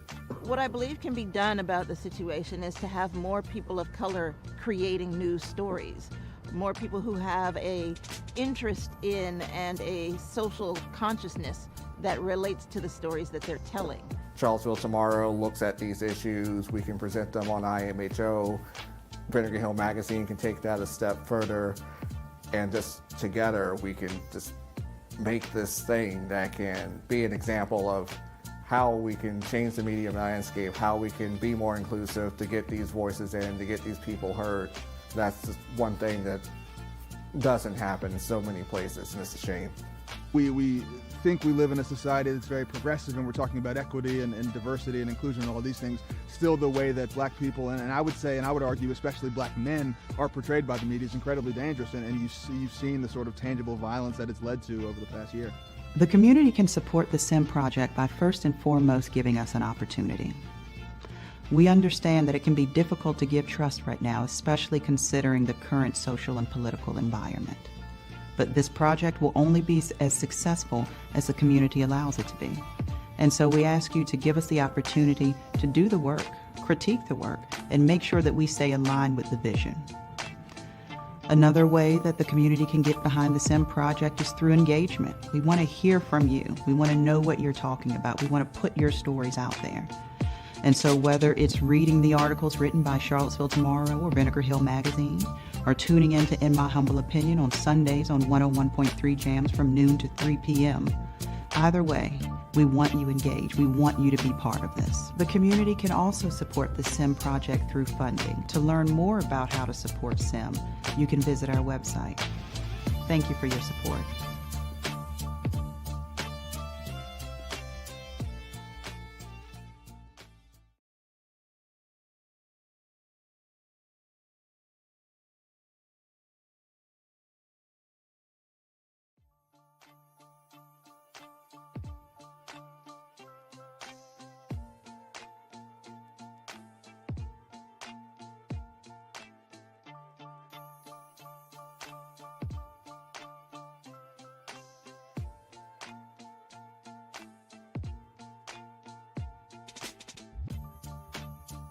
We live in a society in which structural racism is a very real thing. We are all dealing with that in every aspect of our lives, and the media is a reflection of our community. Historically, black people have been portrayed a certain way in the media to justify normative assumptions around political and social issues. More black people behind the cameras, in front of the cameras, more producers, more people of color producing, so they can go and get the content that's needed so they can highlight our attributes. I've been in this industry for 15 years, and I've seen firsthand how our voices just aren't heard. Even if you're in the newsroom, sometimes you get completely ignored and stereotypes are allowed to perpetuate. And one thing we want to do is combat that and also bring information to people so they can be as informed as possible when choices are made in this city, so they can do whatever they can to get their voices heard. What I believe can be done about the situation is to have more people of color creating news stories, more people who have a interest in and a social consciousness that relates to the stories that they're telling. Charlottesville Tomorrow looks at these issues. We can present them on IMHO.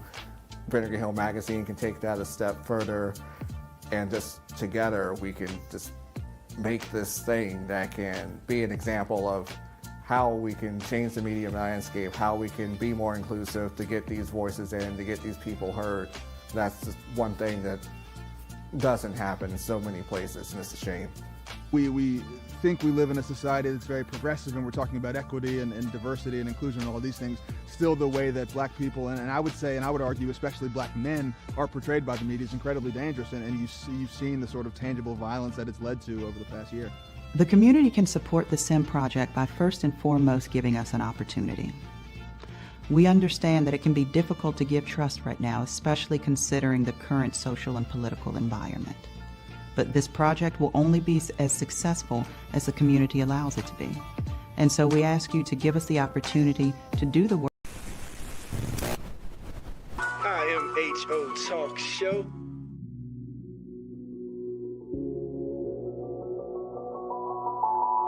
Sir Charles, Miss Max, Razor. You're listening to In My Humble Opinion with Maxilia Robinson and Charles Lewis, only on 101.3 Jams.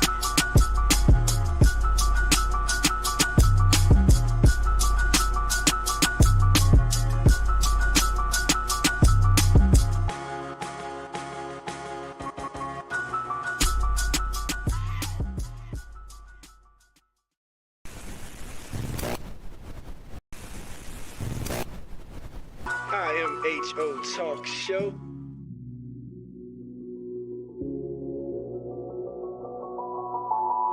Sir Charles, Miss Max, Razor. You're listening to In My Humble Opinion with Maxilia Robinson and Charles Lewis, only on 101.3 Jams.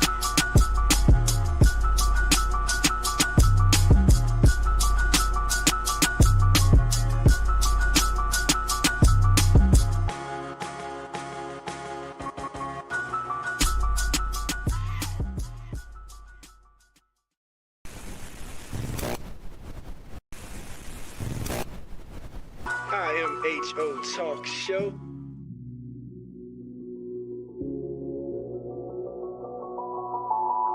Sir Charles, Miss Max, Razor.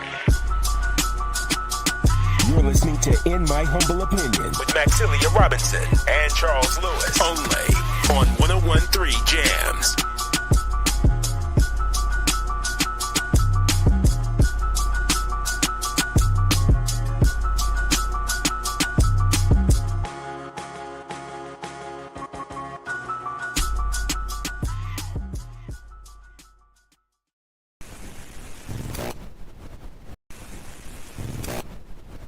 IMHO Talk Show.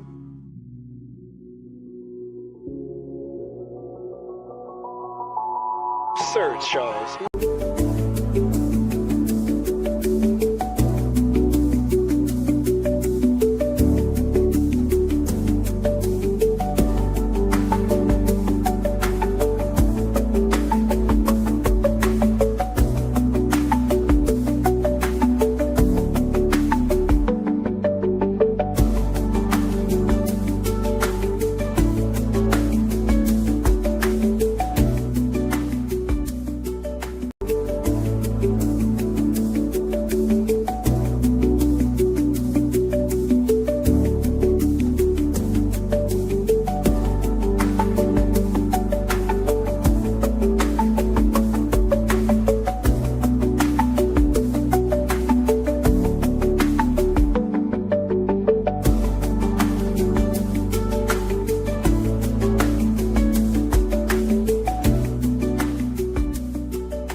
Yeah, thank you for having me here. Thank you. So Katrina, like I said, you're no stranger to us or to our show, and hopefully folks, remember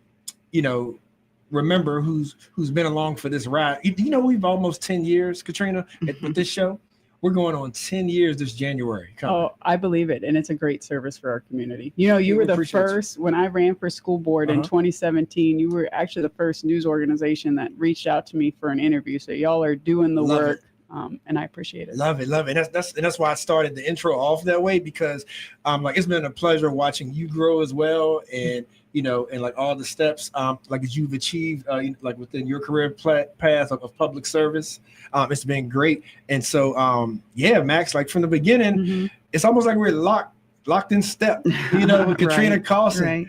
As she goes, so does IMHO. And so once again, just congratulations on this midterm. And so, like, how are you feeling? Because like sometimes folks get a little taste of public office and they get frustrated and they're like, like these folks are crazier than I thought, maybe. And but then there's some folks who, such as yourself, such as Senator Deeds, you get in there and you make change and you stay within the community, which is a beautiful thing. So.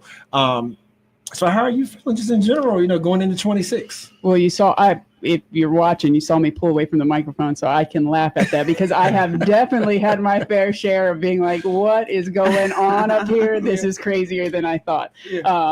So that being said, I don't know why, but I've been able to be successful at it. There were 34 freshmen elected House of Delegate members 2 years ago, and I passed more bills into law both my first year and my second year out of any of those, with the fourth highest pass rate out of 100. So there's my little pat myself on the back. That being said, it is absolutely crazy up there, and I'm just trying to fight, keep fighting the good fight and doing the work because I feel like it matters, and I feel like we need people that are reasonable, rational, and willing to work hard without. So about getting that many bills through in your first term, was that an intentional decision, or did you just see that many problems and saw the need to put those bills forward? Yeah, I think what helped me get that many bills passed, and I'm happy to, talk through some of them, but the pass is a pass. I'm trying to bring some new bills. We'll see. And I'm happy to talk about those too. I'm going to see. I did a lot of criminal justice bills. And I think what helped me there is that I'm a lawyer, that I used to work for the city. And so being able to read the laws, there's not that many lawyers elected right now. So being able to read through the laws and understand where there were pain points was really, I think, impactful and helped me talk about those and get them passed. I'll bring up one quick example. there was actually this kind of loophole that was happening in our system that when people were arrested for probation violations, or at least put into jail for probation violations, their cases didn't necessarily get kicked off right away because it's a different type of paperwork that happens there. It's called a PB-15, which doesn't automatically get you in front of a judge. And we were actually finding there was someone who was in jail for 4 months. That's the most egregious case, but for 4 months on a probation violation that would get you 10 days waiting for his hearing on it. So that was something that I was able to go in. And even though this last term, there was a Republican governor and he vetoed almost all criminal justice bills, that I was able to get support and get passed because nobody wants something like that happening. Yeah. Awesome. And, there's some things that we've been talking about, Max, that's been top of mind for us, big as far as like for our state and how it affects us here. But before we go into more specifics with those, how are you just feeling in general about how the election turned this midterm, right? Because I see, folks that want to reach across the aisle, but it's almost like we got so politically polarized, like by current leadership, to where it was like I can't even like reason right now. So when you look at the shift that Virginia made, how do you feel about that? What's your hopes going forward with the new folks we're going to have in the state office? I am feeling fantastic. That was one of the best election nights I've been through. And I'll tell you why. And I think there's a lot of Virginians who feel like this.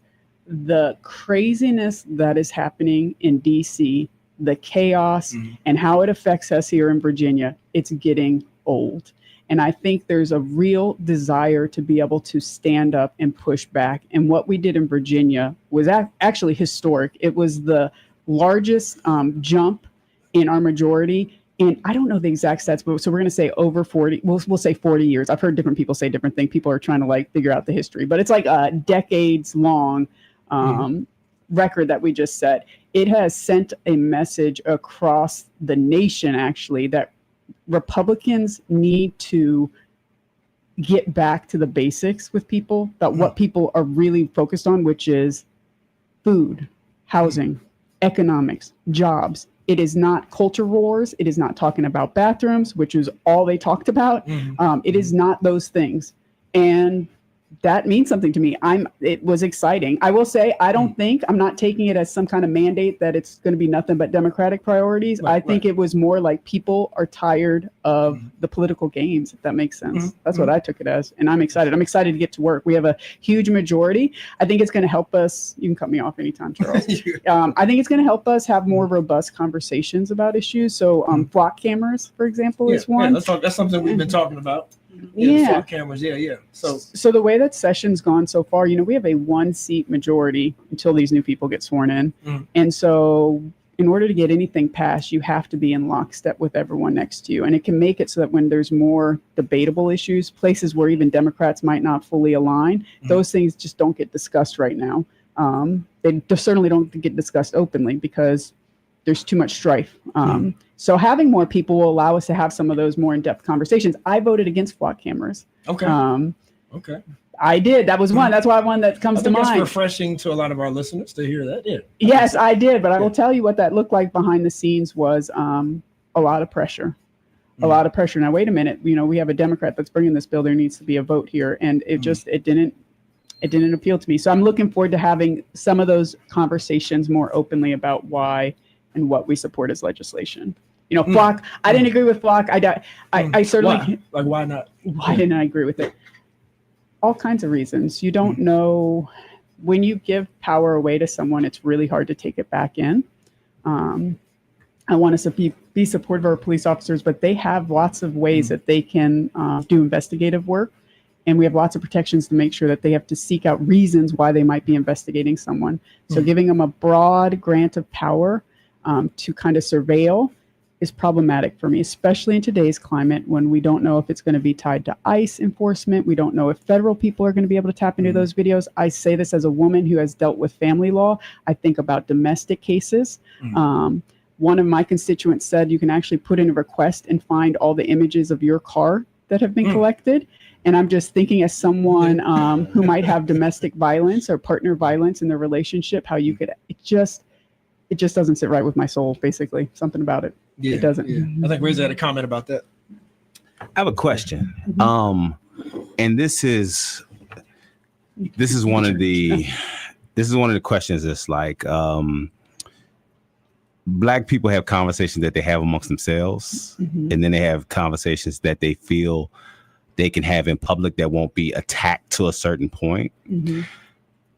One of the conversations that I used to hear in the barbershop was that it's never a problem how, when Charles asked you about Flock, it's never a problem how people are being mistreated until it's other people besides Black people.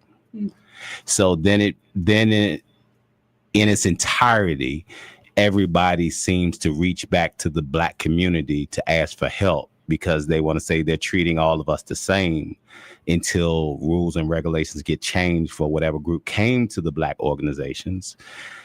And when you spoke about Flock and you were talking about ICE and you were talking about these things, right? It just has a name to it now, but it always has been for people of color, whether you call them African Americans, Black, colored, whatever. Throughout the course of history, it's just being spread out to other individuals now besides just what is known as African Americans. So my question would be, in your humble opinion, when it comes to the way that my community votes, should it be, and the reason I'm asking you is because we are from different nationalities. Should it be, we look at, okay, yes, it might not have changed for me, but somebody else is using it, so I'm going to jump on the bandwagon? Or should it be looked upon like, no, we have our own issues that we need to go through, so we're only a collective community when somebody else wants our help? So being a person who falls in line with things that have to be voted in, I wonder how you would look at the different constituents that put their votes out there. That is a long question with a lot behind it. I'm sorry. It's all right. I'm like trying to process it because I can talk pretty openly and it's kind of weird. I mean, if we're going to talk about race, I'm actually mixed. I'm Black-white. So I do bring a perspective. I don't even know if you're supposed to say mixed anymore. I'm multiracial. It's all good. It's all good. I bring my own perspective and anger. I don't want to say it, but anger. I bring my own perspective and anger around certain things that have happened in our country. So for me, it's the war on drugs. The war on drugs is where I feel the most kind of anger. It's why what motivates me with criminal justice work. It's why I'm doing like counsel at first appearance, all these things around that, because I remember drugs, drug use, anything related to drugs. Terrible. Drop the hammer, lock them up, throw them away. Bad people. That's what I grew up with. And then I went to an Ivy League. I went to Yale. And imagine my surprise to realize that some of the most rampant drug use I've ever seen was with rich white kids. Yep. Who did it with no fear of repercussions and no judgment. It was like, it's all good.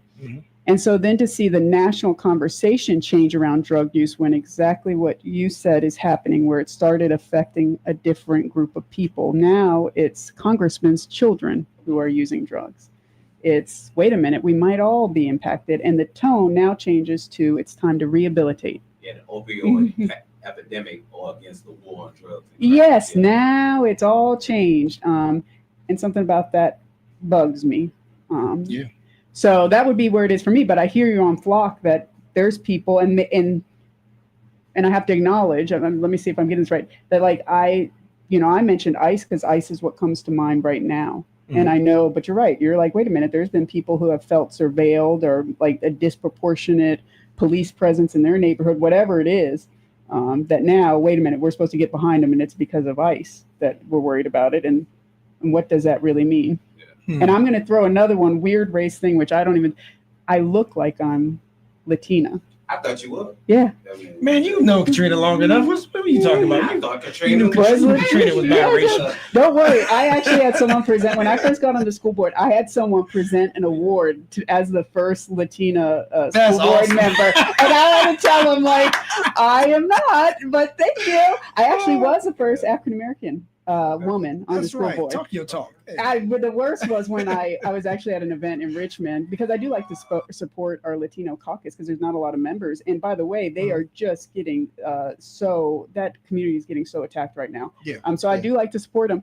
And then this magazine lady came up and was like, "We can put a feature on you in Latina magazine." I'm like, I am not Latina. I cannot. Yeah. But what does that mean? Because you're right though in that I can feel I am not of that race, but I can, or that culture, but I can actually feel some of the pain because like went back, you all remember the news story where they were saying they were looking for people's ID on the train? Yeah. I'm thinking, do I need to walk around with my passport? I actually have my passport in my jacket. Yeah. I'm like, I don't, And also I remember right after Trump won, actually the first time, I had a good family friend who posted on Facebook, back when Facebook was a thing. I still use Facebook. And said, "Oh, great. Now my commute is going to be so much better because we can get all of these Latinos off the road." And I'm thinking, are people looking at me in my car and thinking that I'm like clogging up their roads? So it's weird in that I get a little of both, if that kind of makes sense. But I hear you. I take the what I would say is that the Black people I know in my life, my father, my grandparents, we always have to take the high road. It sucks, but it's a place to take the high road because there's a community that very much needs our support, and their voice sometimes is even more, right now in our current system, it's even more squashed down than you would ever expect, and they need people to advocate for them. Yeah. It's something I want to give you kudos on as well. And correct me if I'm mistaken, but I'm trying to think of the exact title. So correct me, but like your office managers or like campaign director, whatever, like have been Latino. You had Jason and the gentleman you have now, what is his name again? Angel is going to be starting with me, and I have Matthew, so I have 3 people. Jason is actually mixed as well. So yeah. So I'm really proud of my office diversity. I like seek it out. Yeah. I think it's good perspective. I think it's all good. Yeah. Yes, indeed. Which we are talking to 54th District Delegate Katrina Carlson. You mentioned as well, kind of briefly, the SNAP benefits and whatnot. What can you tell our listening audience right now as we come out of 25? We see we're going to have a Democratic governor and like majority leadership for Virginia. So what can you tell us where we're at now and maybe your hopes for 2026 as it relates to like family services, including SNAP benefits and what have you? I can be really direct. The best thing that people need to do is they need to vote in 2026, and they need to make it so we have a different majority in the federal government. Okay. The state is not able to make up the deficit. Okay. We will probably prioritize SNAP over other issues that are going to be affected, like Medicaid. Virginia participates in Medicaid expansion, just because in the scheme of where you need to take care, you need to eat food. People need to eat food before they can do anything else. But the deficit, what I just said in an interview recently is it's not a situation of making lemonade out of lemons. We don't even have the lemons. There is not enough money that we have in the state budget to even fund what we need to cover the federal deficit. And so we will not be able to maintain services as they currently are for very much longer if the federal government doesn't step in. That being said, can I tell you a few things. One, pay attention. I just was driving my kid over to this debate yesterday for this weekend of my first ever debate competition. It was pretty interesting. And when I was driving there, I'm like, why is this line of cars here? What's going on? It was a line of cars for the food bank that's over on the Lambs Lane campus. So just, you don't realize what people are living through right now. But there's a line on a Saturday morning, early in the morning, there's a line of people waiting to get food from the food bank. And I'll tell you, as someone who grew up with my family on food stamps, what we used to call them food stamps, WIC, that's what my family relied on. I don't know. I will defend until my grave that providing services and food to those who need it is an investment that will always be worthwhile. It pays off in the long run. It helps people get the footing they need to move up and beyond. Which is another. I got a question. Okay. I mean, I'm ready to defend it. Like versus the ways that the federal government wastes money other ways, I got to agree with you. I got a little question. All right. Before you go there, though, because you said 26 election, but potentially, I'm not saying y'all are going to do it, but potentially, does the state have like an emergency coffer or whatnot to decide, hey, well, like we can extend services a little bit, much as we can with some emergency funding? So I don't have enough, I don't have enough information. I don't want to get out wrong information. I'm actually going tomorrow to a finance retreat for 3 days where we're going to get the state projection on what the numbers look like. And they are trying to crunch the numbers to figure out what we can do. And I don't know right now. Okay. I'm just asking a question. All right. Food, water, shelter are the basic necessities, right? That everybody is entitled to, in my opinion, right? You shouldn't have to worry about where you sleep. You shouldn't have to worry about if you're going to eat, your children going to eat. But my question would be, when you see people that make choices and decisions to where they put their wants out there in front of their ability to buy food, where is and please nobody, as he's a Republican, we didn't see them say that about me before, but it's not that. It's just the fact of, it seems like people like to spend their money on what they want and beg for what they need.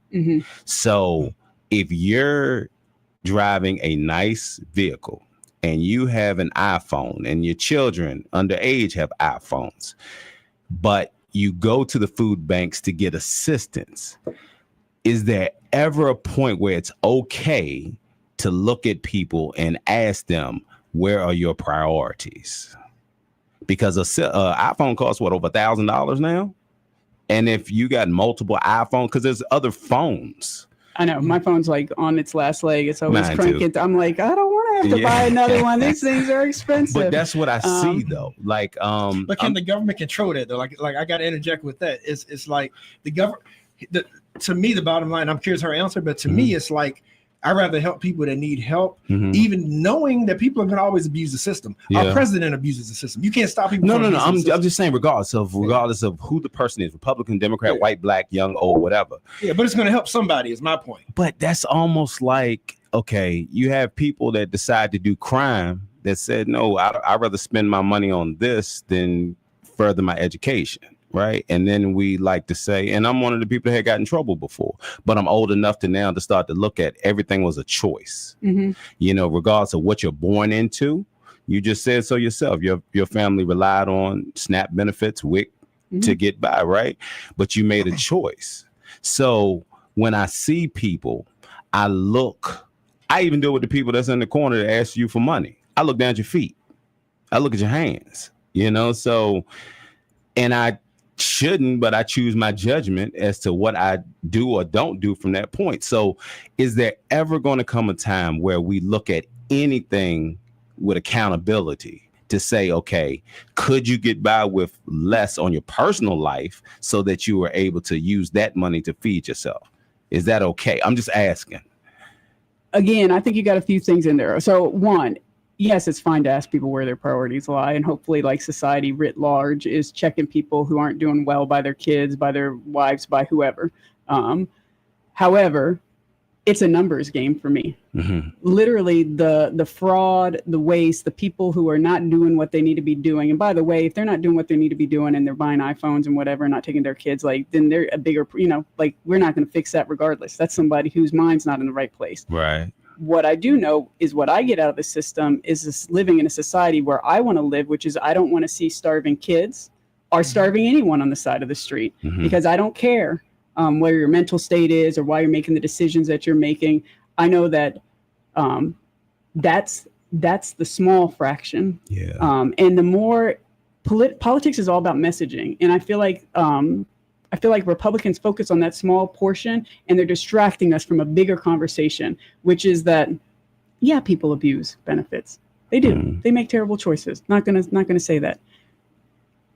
We, what is the word? Uplift corporations and billionaires who abuse a system to the tune of billions of dollars while focusing on the few people taking advantage of some SNAP benefits. Like if you want to live your life with using a WIC card to get all your food by choice, then okay, that's you. On both of those choices though, Katrina, like if I decide to go and on Black Friday and spend all this money to help the corporations, that's my choice. If I decide that my my car, my hair, my nails. But I'm saying we it's need more to- important than my kids. I'm saying, well, That's your choice. I'm Everybody saying else we should need to have to move- pay for that. we need to move the conversation. Just like I shouldn't have to pay for tax cuts for a guy who's got $1 million yacht. I Just like agree. I shouldn't have to pay government benefits for a woman working at McDonald's 60 hours a week who somehow can't make her rent, while the corporation is returning millions to their shareholder. I agree Like with that too. the numbers are always, like not always, let me not speak in absolutes like my politician coming Mhm, out, I but got the you. numbers support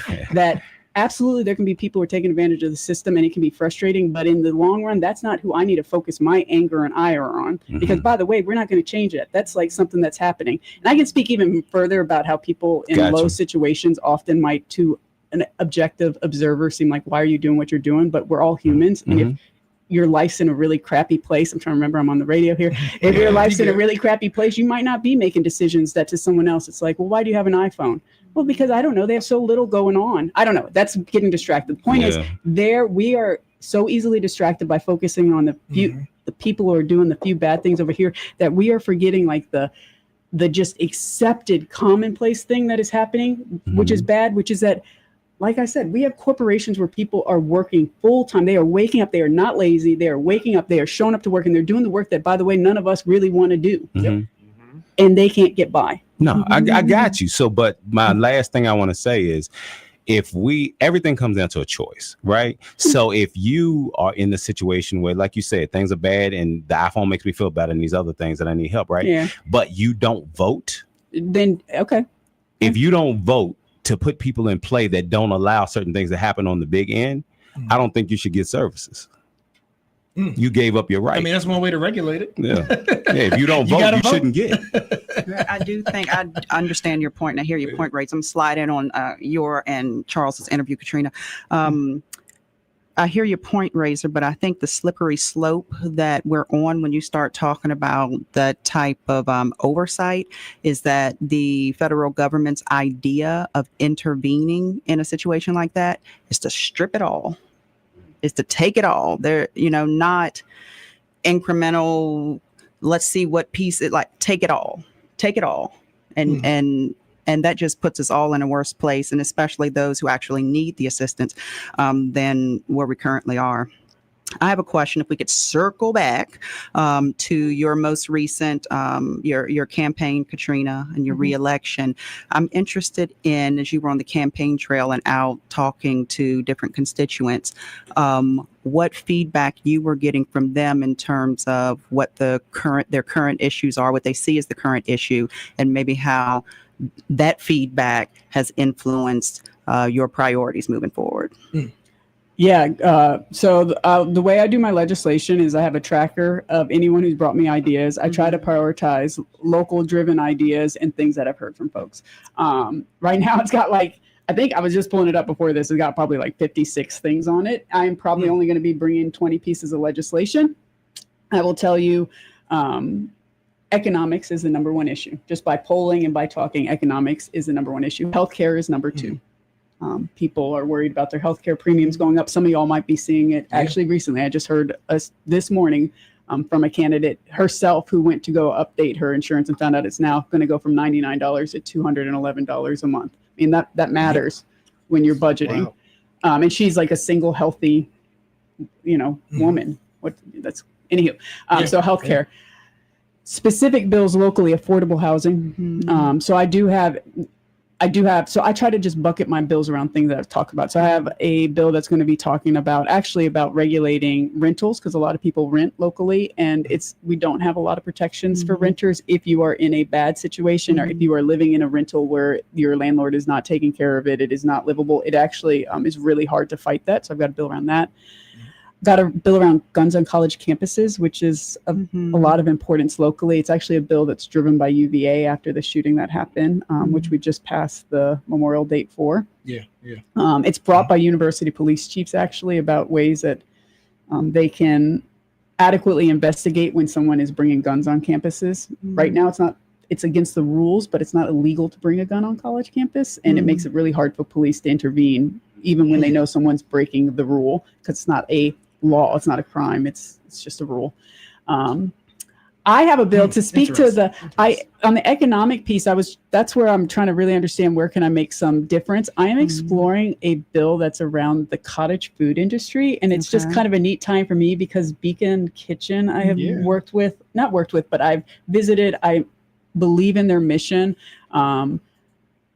I just really believe in their mission and like supporting small entrepreneurship, small businesses, especially businesses by people of color. It's just important to me. So I got proposed this bill around how there's something in Virginia where, it's harder to sell food items online in Virginia. There's a lot more regulation you have to go through that isn't, by the way, necessary. There's other states that don't have those same restrictions. They don't have any worse health outcomes. None of that is occurring. So I feel like in Virginia, I would like to make it easier for those small businesses to thrive.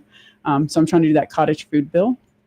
The list goes on. I got a lot of ideas. Okay. That's good stuff. I also, just so people know how some of it works, I go to, and Max, you know this, I go to the city of Charlottesville, I go to Albemarle County, I go to the 2 school boards, and I ask them what their priorities are. And I try to carry at least one priority from those 4 things. Okay. Got you. I heard you mention the university. Give us an update on the Board of Visitors and sort of your feelings about that right now. Because again, if it's governor appointed, are we feeling hopeful that we can kind of right this ship in regards to the way that UVA has been politicized and been treated, and the way the federal government has been intervening with funding and things like that? Is there any updates in that regard? I should have mentioned that one because that is absolutely top of mind for so many folks right now because it's so directly impacting us here in Charlottesville. Yes, I'm working on a big bill to restructure how we do the Board of Visitors to make it so that what's happening right now, these political games, mess, whatever, can stop. It's going to have a lot of components. It's going to make it so that one sitting governor can't appoint the entire Board of Visitors. I told you before we started that this is where I'm going to struggle because there's so much work that I put into this. So let me just, streamline it down to what is happening right now is gross. In the past, governors would appoint people to oversee our universities based on their experience, on their connection, on the belief in what they wanted to do.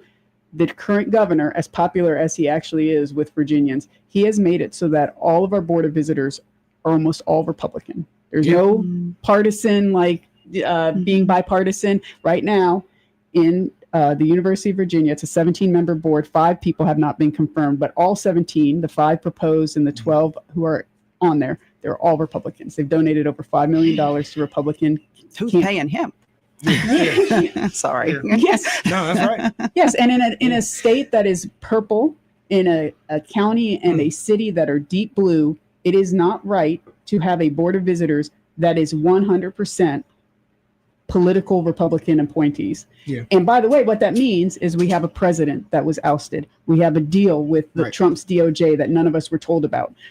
We have a search for a new president that we don't have any transparency on. We have lawsuits that are being levied at us. We've proactively agreed to Trump's interpretation of the Civil Rights Act. We haven't fought back on any of those things. We haven't joined lawsuits when we've lost funding. Other states California was able to get funding back for their schools because they fought it. We didn't join in any of that. Instead, we've appeased.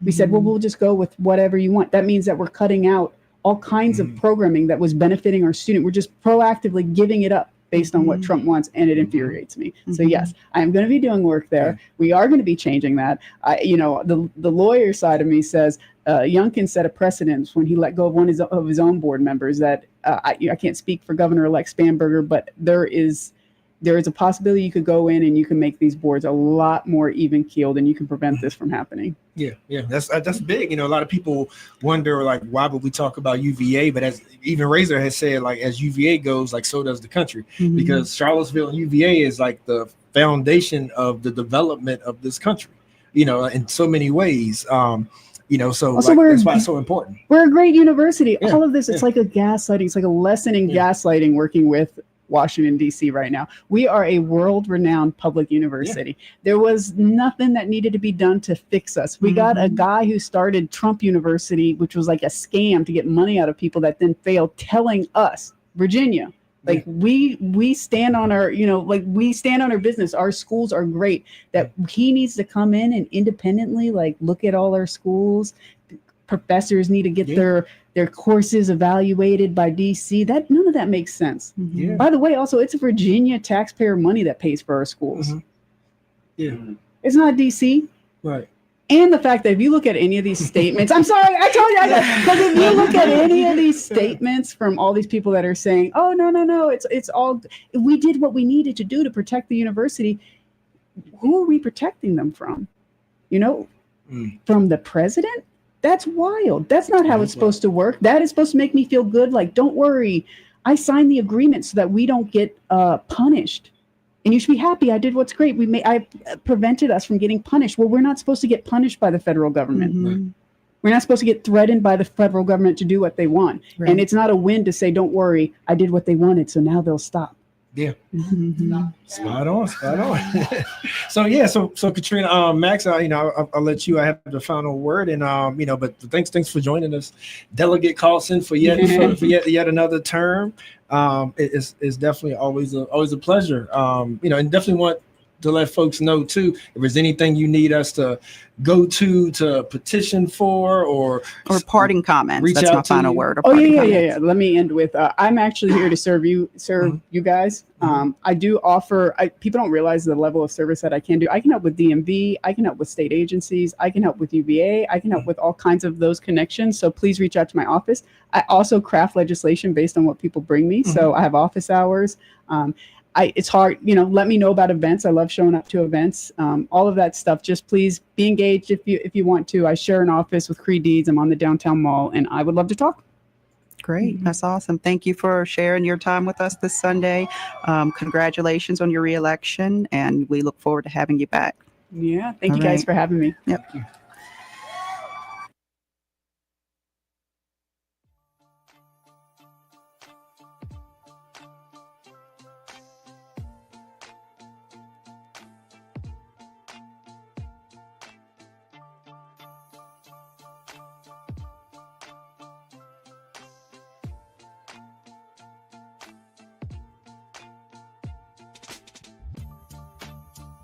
We live in a society in which structural racism is a very real thing. We are all dealing with that in every aspect of our lives, and the media is a reflection of our community. Historically, black people have been portrayed a certain way in the media to justify normative assumptions around political and social issues. More black people behind the cameras, in front of the cameras, more producers, more people of color producing, so they can go and get the content that's needed so they can highlight our attributes. I've been in this industry for 15 years, and I've seen firsthand how our voices just aren't heard. Even if you're in the newsroom, sometimes you get completely ignored and stereotypes are allowed to perpetuate. And one thing we want to do is combat that, and also bring information to people so they can be as informed as possible when choices are made in this city, so they can do whatever they can to get their voices heard.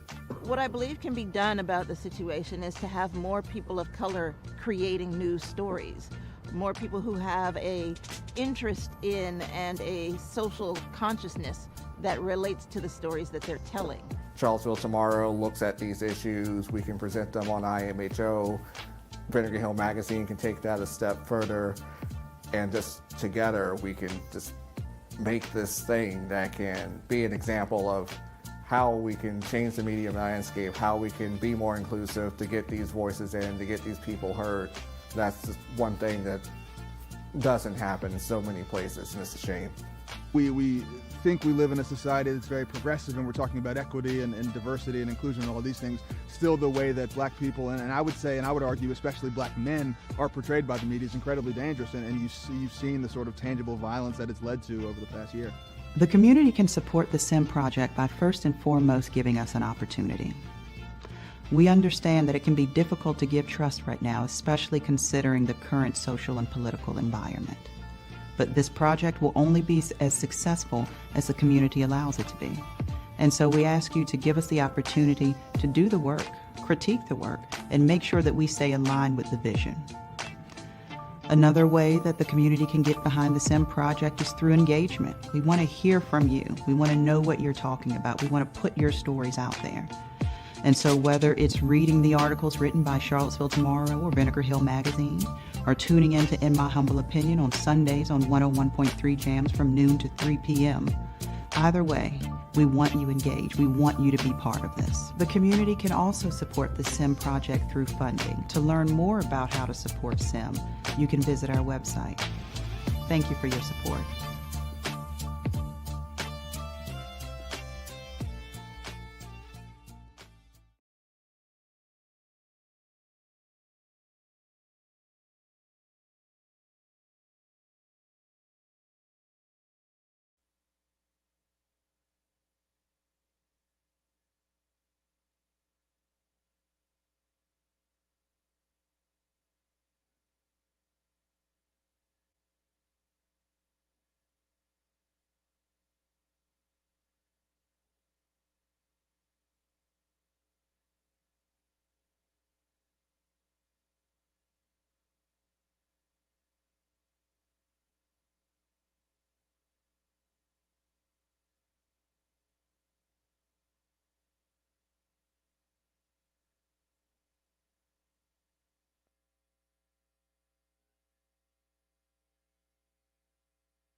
IMHO Talk Show.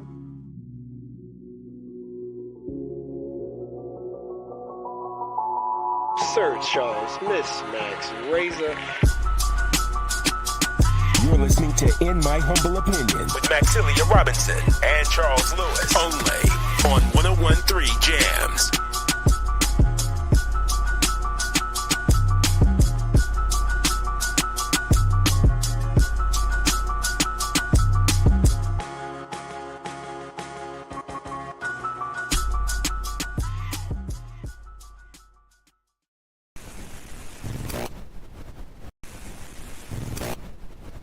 IMHO Talk Show.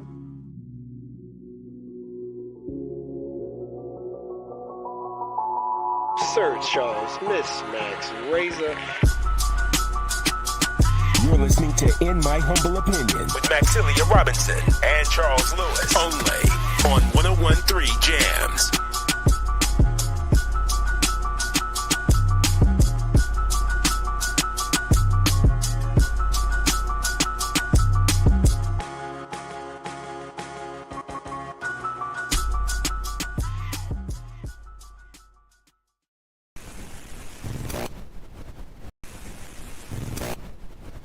IMHO Talk Show.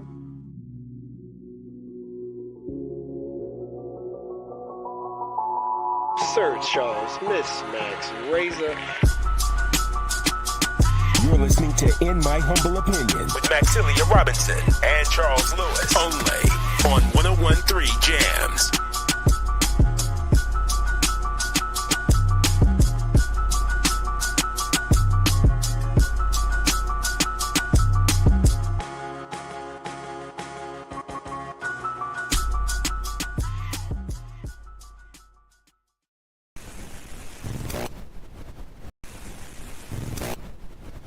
IMHO Talk Show.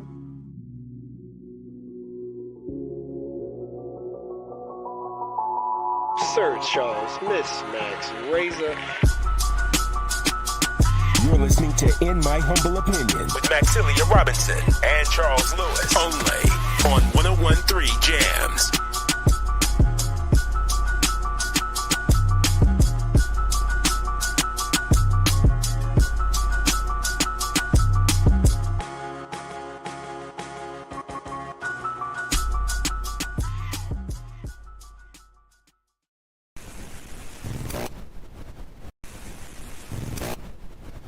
IMHO Talk Show.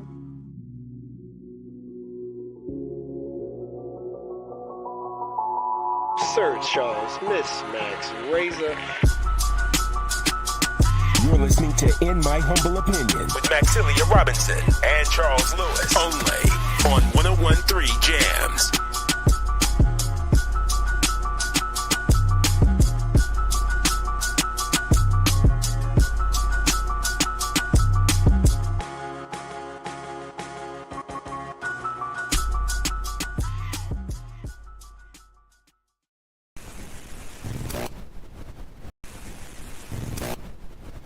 IMHO Talk Show.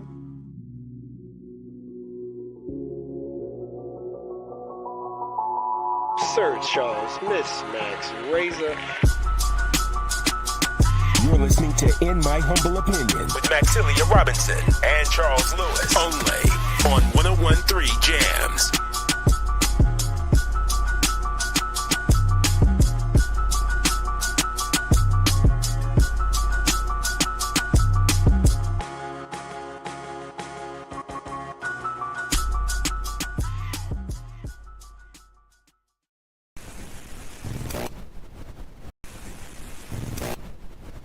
IMHO Talk Show.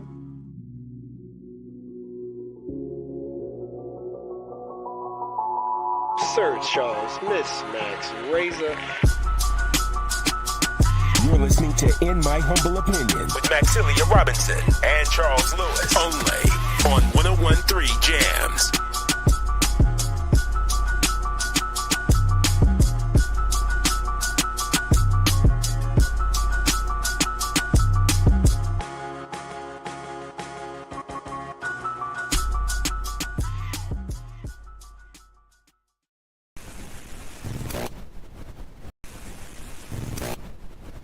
IMHO Talk Show.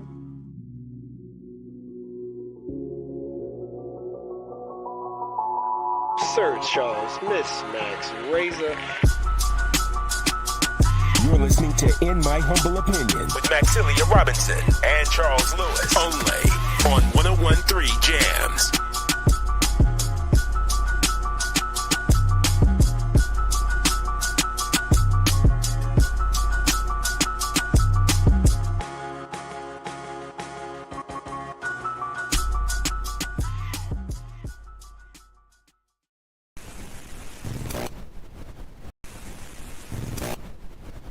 IMHO Talk Show.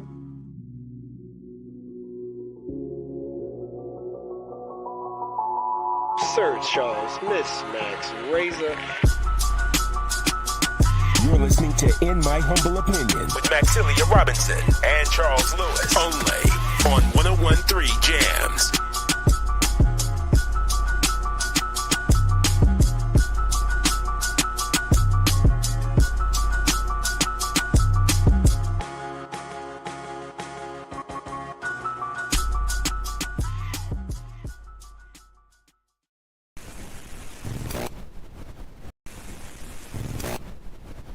IMHO Talk Show.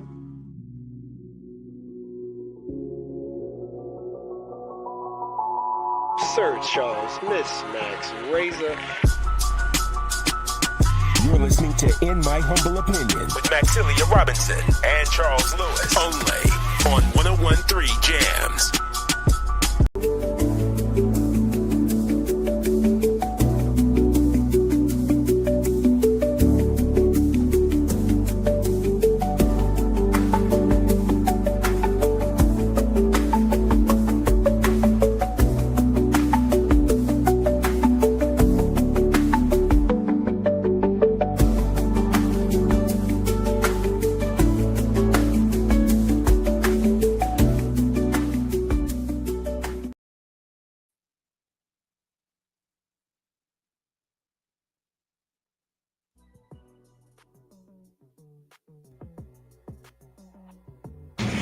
You know what it is. IMHO Talk Show. Tell a friend, because we back like we never left. That's right. Miss Max, Sir Charles, Miss Max, yell it. and Razor. Just And yell Razor. it. Razor. Yeah, there we go. Hey, look, one more time for the people in the back. Out of place. Hey, but You could be anywhere in the world, but you're here with us, and we appreciate it. You know, we taking Seville to the world and bringing the world to Seville per usual. And what better way to do that but by having the man, the myth, the legend, Dr. Wes Bellamy, looking pretty relaxed today. The brother must have came here fresh from a prolific run or something. No, we had a good hoop session this morning. That's what's so up. yeah, we got a Sunday tradition. Me and some of the guys and our little ones, we go to Waffle House after we play basketball. So y'all caught me fresh out of that, and I'm That's glad to what's be up. here, man. Yeah, appreciate Much you love. being here. Yes, indeed, bro. So Wes, you may or may not know, we're near 10-year anniversary of the show, and so Goodness, like, congratulations. yeah, appreciate you, man. And so thank you, like for that part of rocking with us from the get-go. Yeah, damn, I feel old. 10 years. Who you telling?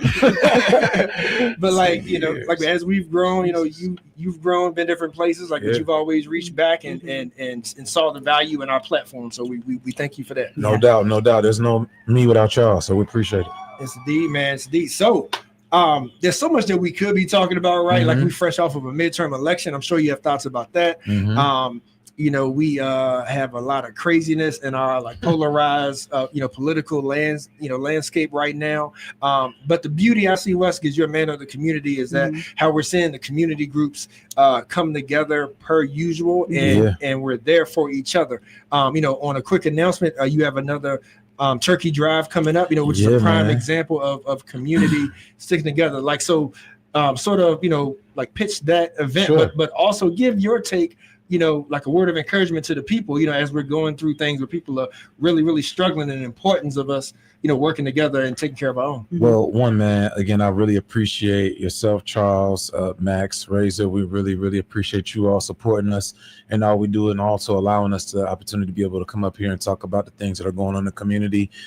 First and foremost, obviously giving honor to God. And I'm so excited that we are having our 13th annual turkey giveaway next Sunday. That'll be taking place next Sunday at 1 p.m. at Tonsler Park. Again, the 13th year. This year is going to be a little different. We are looking to have a few additional 100 turkeys. So usually we give away around 200, 250. This year we're going to have around 300 to 350. It just kind of goes to show the importance of community working together. We've already had around 350, 400 requests for turkeys. So I think that in some regard, there are a lot of people who need assistance. The government shut down, and although the doors are back open, there's still a lot of people who are feeling the impact of the doors being closed, as well as just the economy isn't where it needs to be. So there's a greater need. Every year, those who are familiar with the Turkey Drive, community groups come together to provide turkeys for the community. And we always have a line, 100 or so people before we start at 1 o'clock. And again, I've already, the phone has been ringing off the hook. People know the Sunday before Thanksgiving, we're going to have turkeys at Tonsler. And I'm a little disappointed and sad that the need is so great, but I'm happy that we're able to come together to help plug and fill that hole. Right. And then on a lighter note, on Saturday night, we'll have our 7th annual sneaker ball. That'll be taking place at the Vault, the Bradbury Vault on the downtown mall. So shout out to Black Professional Network and the Tonsler League and Dream and CNF Bank and everybody else who's helping us pull that off, and we're really looking forward to that. And then Sunday, after the turkey drive, we'll be talking with the Honorable Joy Reid, the former commentator from MSNBC. She's gracing our presence down here in the big city of Charlottesville. That's right. And she'll be here talking about my new book, talking with me about my new book, Nobody's Coming to Save Us, The Black Print for Leadership, which is kind of a culmination of all the things that we've been talking about. And it's important for us to do for ourselves. You asked about a word of encouragement. I think that we have to remind ourselves that there's nobody coming to save us, and we have to take care of each other and ensure that we can do what we can to make sure that our communities are well taken care of. So a long answer, but no, that's spot on. That's spot on. So let's jump into it, man. So like nobody's coming to save us, because, and I think that's a good starting point, Max, is like just sort of talking about the book, because I have a feeling that this is going to branch out into a bunch of different subtopics, right? So so as you stated, it's titled Activists, a collective conversation is going to be happening with yourself and Joy Reid at the Jefferson. And so about the book, nobody's coming to save us, right? The book tour. So my question is, who is us? Black folk. Okay. Specifically, Okay. there's nobody coming to save black folk. There's Okay. nobody coming on a horse who's gonna come with some silver suit and that's gonna come and make sure that they have a magic wand and ensure that everything is okay within our communities. There's nobody who I feel personally that we can look to, and there's the Messiah complex sometimes within our community, and we think that there's one person or a group of particular people who are going to come and make sure that everything is okay.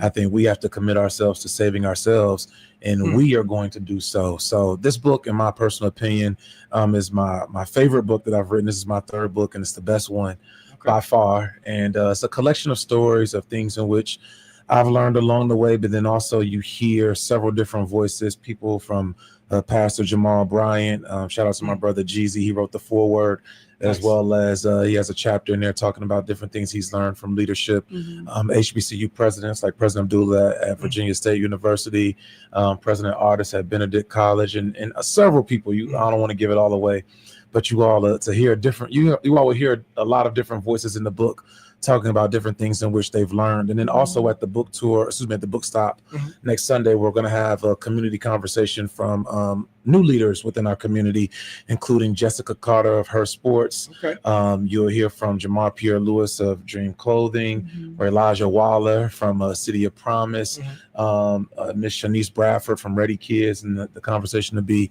moderated by Miss Josiah Ruiz from also working Ready Kids and does a ton of stuff in the community, including Mahogany Books. So it's going to be really good, man. I'm really, really looking forward to the conversation. But again, I think it's important for us to highlight each other, for us to support each other, allow ourselves to have these platforms, to have these discussions, because again, we have to do for us. And I've been so proud of seeing the work that we're doing here in the community. How do you think the theme of this book, this Black print, might differ from that of one people 50, 75 years your predecessor may have described the blueprint, Black print for leadership? Yeah, I think there's a few different things now that we have to deal with that they may not have had. I don't know if you want to call it the gift or the curse of having to deal with, but within the book, you hear stories, also kind of some untold stories.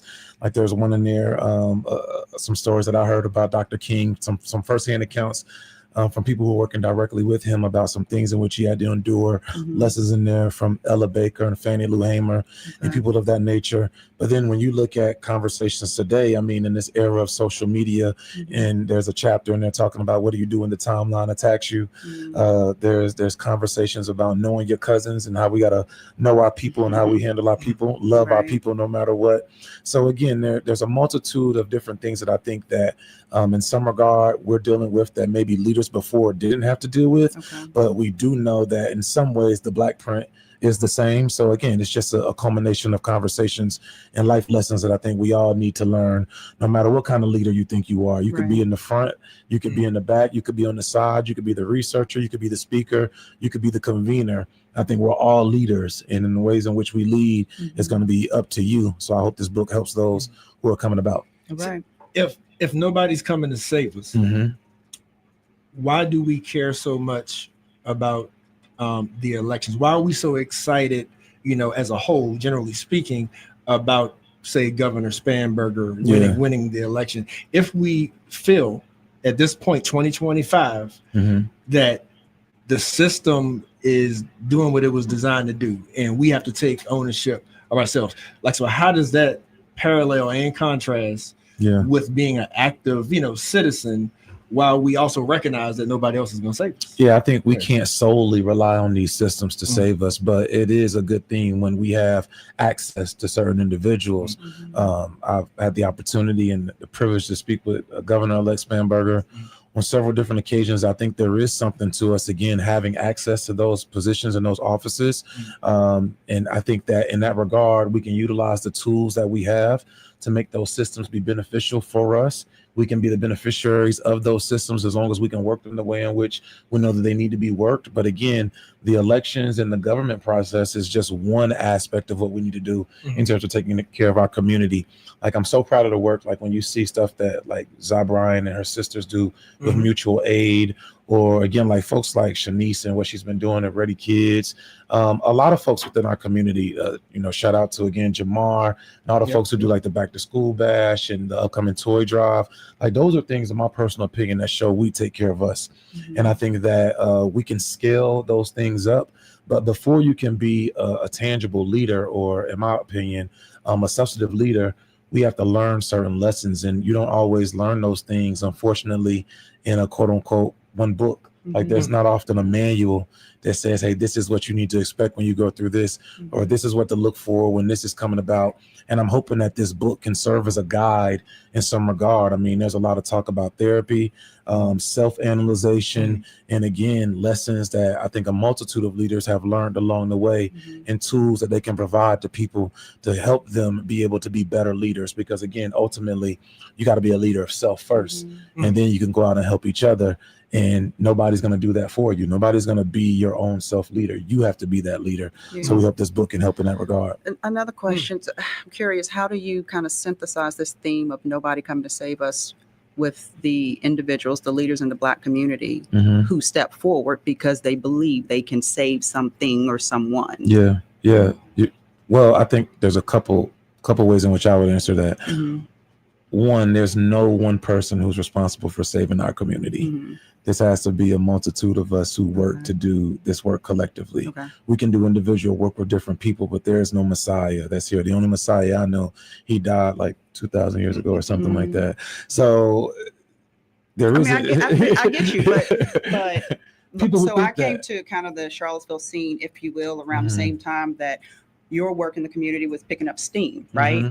And I only imagine that at some point you believed that you could change this community. For sure. Still think that. So semantics. Save us, but changing and saving change the us. Community. I think changing and saving us are two different things. I think we all have to, like, if you're in leadership, you have to consider the role in which you play, and then be clearly defined in what your purpose is. And there's a chapter in the book about understanding and learning your purpose. Understanding your calling. Now, this isn't a conference call, so not everybody's going to understand the calling that God has given to you. And then your purpose is your purpose. I think that you're serving a purpose in a particular season in a particular way. Like on Sundays at Townsville Park, that's my church. That's my opportunity to have my congregation, and we have hundreds of people there together, and we're providing the community with a safe space to go, and us having fun. Is that changing the community in some regard? I like to think so. There's violence intervention and prevention strategies that we're using while we're there. I think that's changing the community in some regard, but that's not solely saving us.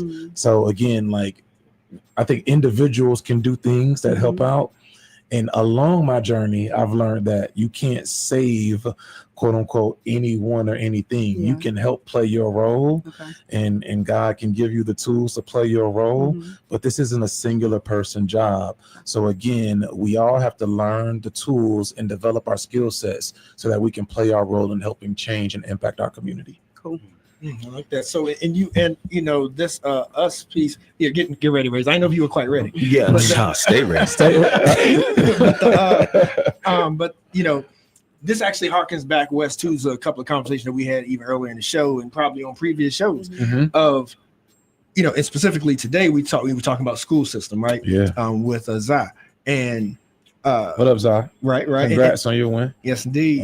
And so we know that there are so many like social factors that play a part in a child's success in their schools, right? Because if there's issues, if you have issues at home, most likely that's going to be kind of clinging on to you in every space you go into, right? So there's like a sort of a, like a community solution needs to be done. And so we talked about how the city schools, has this new community school project that they're trying to do and all that to address these things. Shout out to Price and City of Promise. Price, that great project he's doing. And so all those Superintendent Gurley, what's up, bro? My wife, Dr. Jones Lewis. Dr. Jones Lewis. If we naming people, you will get me in trouble. You should have said that one first. Hey, Sharika, we love you. Let me be clear. But my main point that I was trying to make, what I want to ask you though, is that us, because we are generation after generation, right? We are thinking we're preparing our kids and we're pushing them into a society to where a lot of times they're not welcome with open arms. For sure. Right. So when what do you think are the holes in the cracks in our armor as a community, as a us, right? Because we, like we've had leaders, we've had movements, we've had these things, like we've had books to read, quite frankly. We've had progress. Right, we definitely had progress. Yeah. But ultimately, we still seem to be behind in so many ways when it comes to the wealth building and the taking the ownership. I disagree with that. But we still are at a place like to where we are still like underachieving in so many ways because we are building these projects and we're still asking for things. Society as a whole is behind. I don't know if you can regulate that solely to Black folk. Yeah. I mean, to answer the I'm just question speaking of us in general, so we're going to be specific to us. I think there's a couple of factors that you have to take in place. One, you don't have 260 some odd years of slavery followed by another 100 years of Jim Crow and Black codes, then another 40 to 60 years of redlining, educational unattainment, which was systemic, and then ensuring that Black folk are treated differently based on the criminal justice system. We're enforced differently based on the penal system, and then essentially locking us out of resources years and years and years, and then expect for us to just be like, okay, hey, over time we got it. We're going to be on the same playing field. What I would encourage us to do is not compare ourselves to anyone else. Black folk are the most resilient people on the planet. Absolutely. Black folk in America, Black folk in Charlottesville, we're the most resilient people on the planet. There's no other group specifically, like if we're just talking about Charlottesville, who had to deal with the things that Black folk have had to deal with. I mean, from the outlook and the overlay of Thomas Jefferson and Monticello, from the backdrop of him thinking that he owns University of Virginia and then instituting this, in some regard, inferior complex that we're supposed to be second-class citizens. Then you look at what transpired with Vinegar Hill and how that decimated the community. Then you look at the tangible examples of Black folk being left out in the educational system and then over-criminalized in the penal system, and we've still been able to overcome and push through. I mean, you look at the work that Zayana's been able to do. You look at the work that Nakaya's been able to do. You look at the work that Tanisha's been able to do, like Tracy's been able to do, Charles has been able to do, Razor's been able to do, and the work that we're still doing, we're clearly showing that we're making strides. Now, is there room for improvement? Undoubtedly. But when I see, again, like a Black media imprint, like we're talking on right now, that you and Sarad and Almighty and others have built up, we didn't have that 15 years ago. When I look at the amount of Black folk who have been serving on the city council, shout out to Mayor Wade. Like, we've had, for the first time, 2 Black folk on city council. Then we did that twice. Me and Nakai were the first time you ever had 2 Black folk. Then you had Miss Perrier and Wade and Juan Wade on there.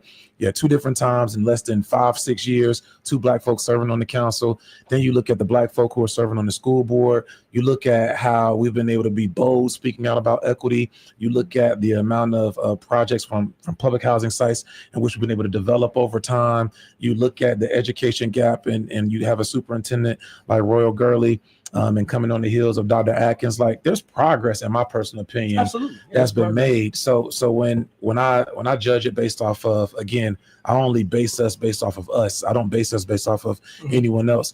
I see progress, but I also see room for improvement. Right. So again, like, we have to look at this as a holistic picture. It's very easy. I'm not saying you, but I'm saying collectively, it's easy for us to point out what isn't working and what hasn't transpired. But it's much more challenging for us to look at how we've been able to create change over time and give ourselves the benefit of the doubt. And honestly, I firmly believe that it's white supremacy that makes us look innately to the negative opposed to the positive, and not recognize or appreciate the strides that we've made.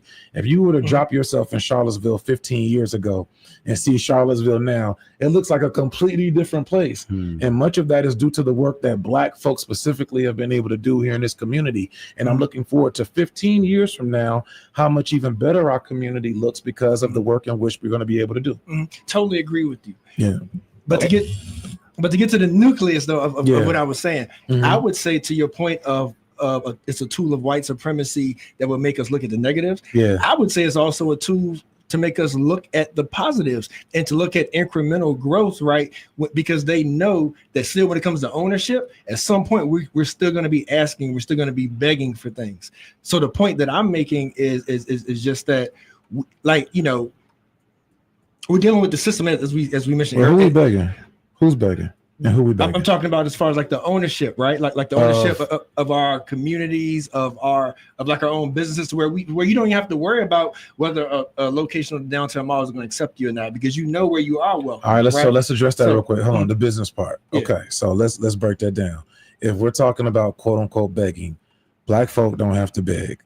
When I was in office and Nakai was in office, we created something called the Business Equity Fund. It's still in existence. It's run through CIC, the Charlottesville Economic Development, Office of Charlottesville Economic Development. And if you're opening up a business, you Black, you can get access to a $30,000 loan at a 1% interest rate.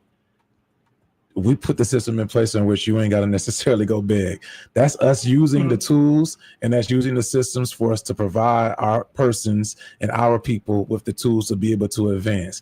If we're talking about home ownership, we have I'm not going to go into all of like what PHA, CRHA, the city and the county is doing or whatnot. Yeah, we talked about those. But yeah, so we've put tools in place for us to be able to try to level the playing field. But again, if we're comparing it, I think it's important for us to compare apples to apples, not apples to grapes. If there's a group of people who've had a 200-year head start or even a 50-year head start, us comparing where we are now into where they are, I don't think that's equitable. I think we have to focus on our progress and then what we collectively do. Again, this is just my opinion. This don't make it right. But I think that we have to focus on collectively what we can do to improve our communities and also take into account some of the outside factors. One, substance abuse. Secondly, again, overcriminalization. Thirdly, when you look at a lack of education in many regards, we're trying to correct things that have been directly impacted into our communities. And you don't correct those things overnight because they weren't created overnight. So it's going to take time, but I'm very proud of the rapid pace, in my opinion, that we've been going to grow our communities to get to where we need to be. So I don't view us necessarily as being able or having to go out and beg anybody. We just got to be able to find the resources and then deploy them to our communities, which I think we've been doing at a much more rapid rate than has happened in decades before.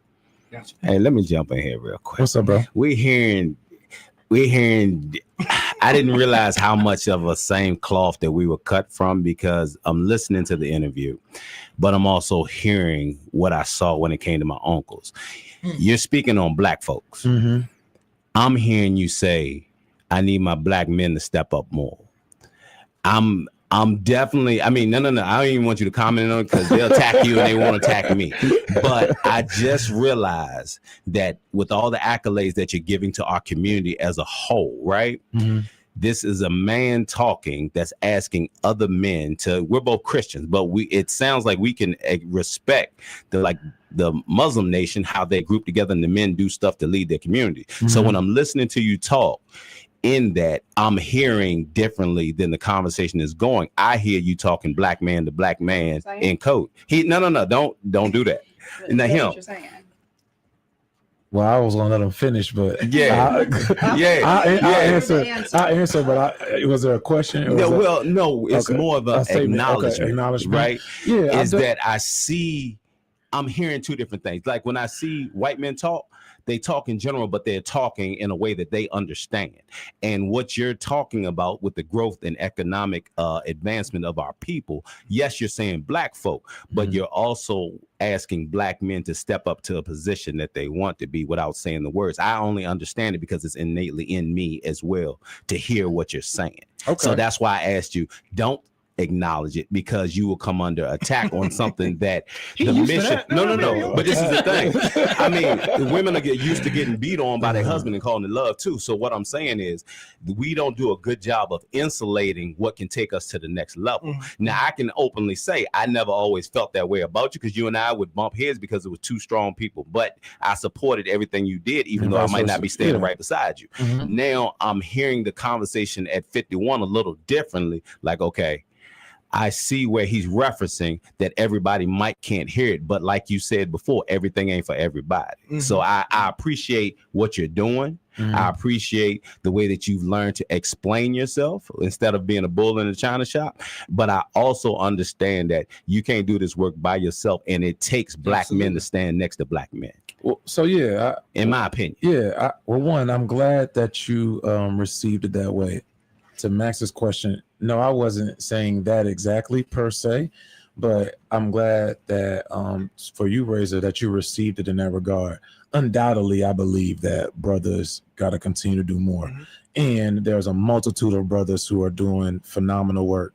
Shout out to my man Littles, James Dow, and his dad, and his brother, like all three of them business owners in many different regards. My man Will Jones, I'm just leaving the barbershop. You know, like there's a lot of brothers, Sean Pendleton and Sarad, obviously the OG, Quentin Papers. Like there's a lot of brothers. Our city manager is black. Our superintendent is a black man. Our city manager is a black man. Like I think that there are brothers who are doing a lot of different work. In the book, yeah, you hear me talk a great deal talking about black folk in general stepping up in different ways. And yeah, brothers, there are specific calls to brothers. In the book, you hear me like talking specifically saying like for brothers, I highly encourage you to have a black woman beside you. They're going to make sure they got your back. The T's are crossed, the I's are dotted. There's a list of people who I talk about, like who I firmly believe make up my team and have helped me be able to go and grow in different ways as well.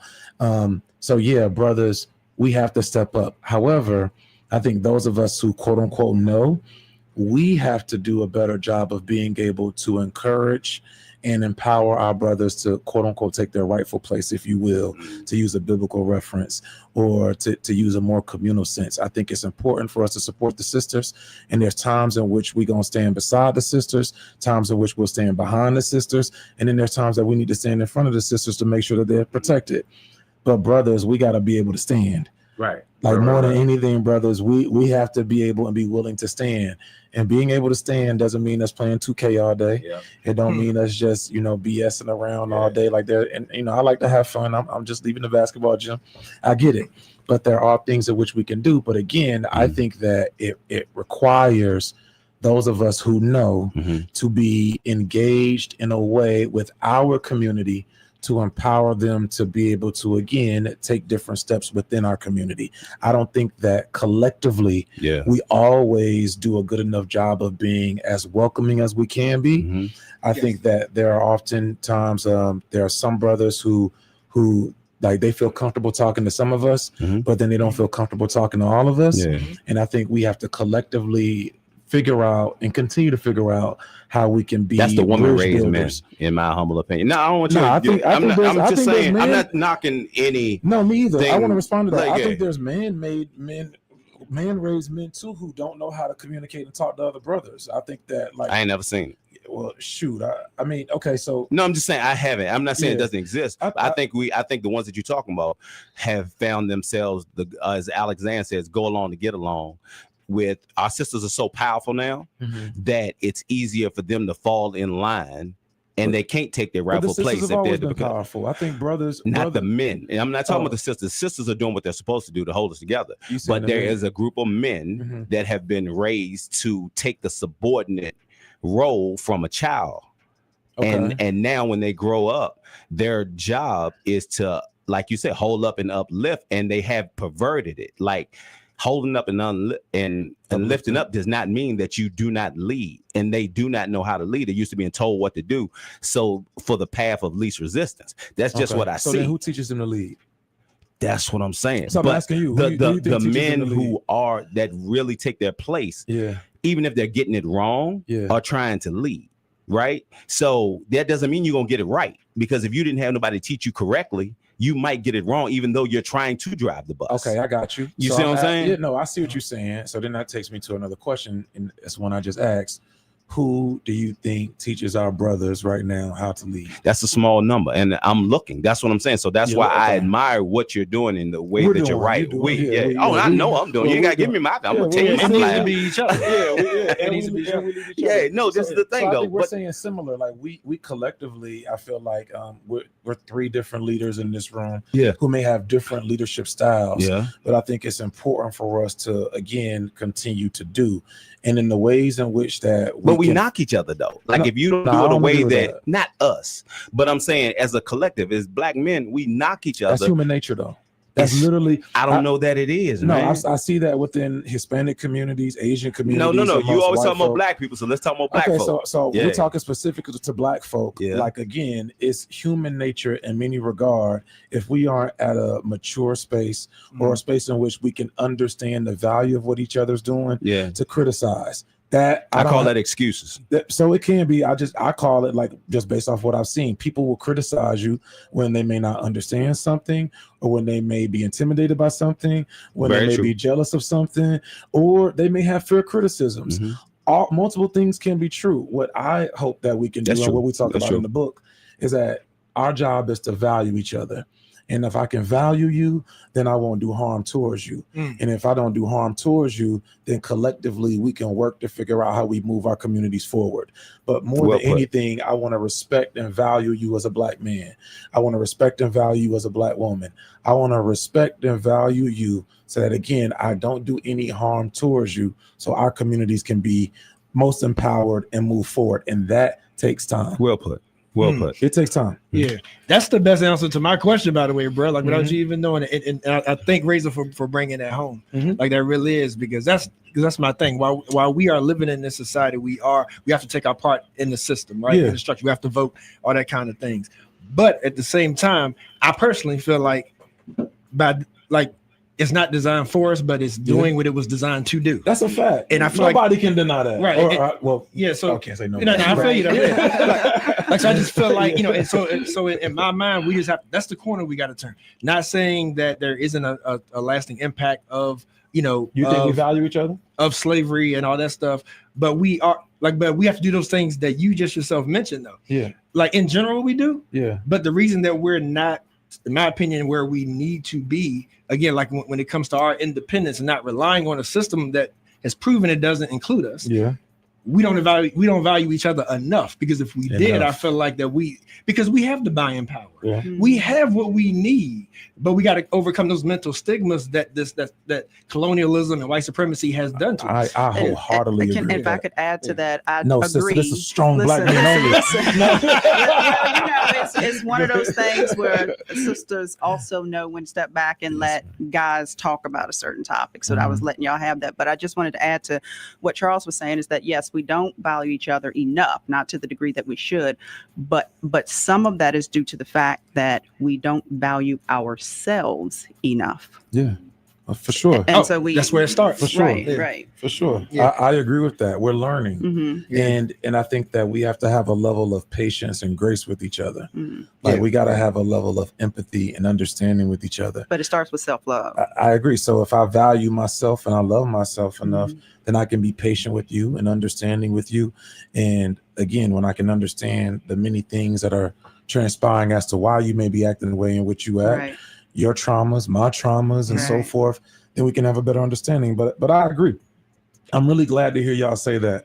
Y'all didn't think that we don't value each other. You all added the word enough, which I agree with. We don't value each other enough, but that doesn't mean that we can't get there. And the more in which we work together and continue to fight with each other, fight for each other rather, not just fight with each other, we'll get to where we need to be. And that's what we're kind of hoping you get from the book. There you go. So Charlottesville Alumni Chapter Delta Sigma Theta Incorporated. The Delta, shout out to presents- the Deltas, boy. They was gonna kill me if we ain't had them right. You know what I mean? Shout out to the Deltas. We love our lovely ladies in red. Yeah, so activists, a collective conversation on leadership, purpose, and action. Nobody's Coming to Save Us book tour, November 23rd, 3 to 5 p.m.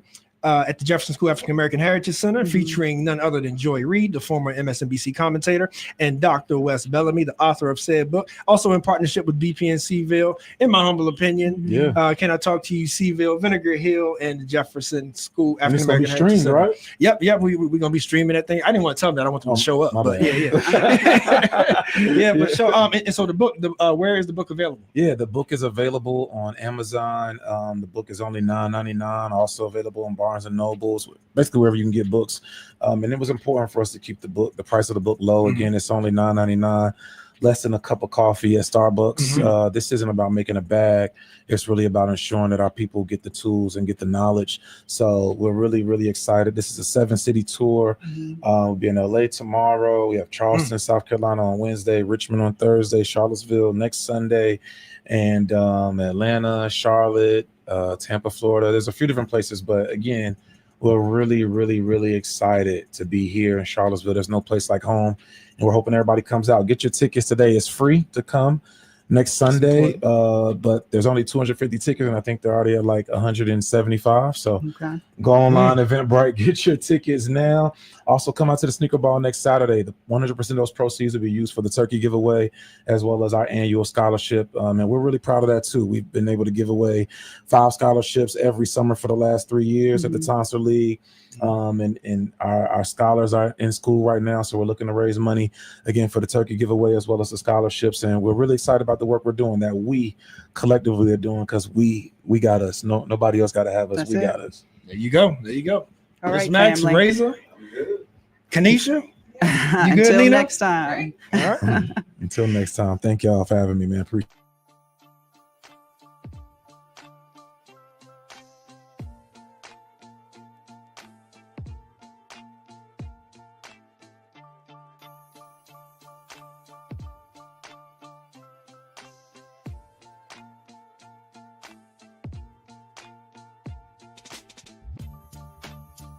We live in a society in which structural racism is a very real thing. We are all dealing with that in every aspect of our lives, and the media is a reflection of our community. Historically, black people have been portrayed a certain way in the media to justify normative assumptions around political and social issues. More black people behind the cameras, in front of the cameras, more producers, more people of color producing, so they can go and get the content that's needed so they can highlight our attributes. I've been in this industry for 15 years, and I've seen firsthand how our voices just aren't heard. Even if you're in the newsroom, sometimes you get completely ignored and stereotypes are allowed to perpetuate. And one thing we want to do is combat that, and also bring information to people so they can be as informed as possible when choices are made in this city, so they can do whatever they can to get their voices heard.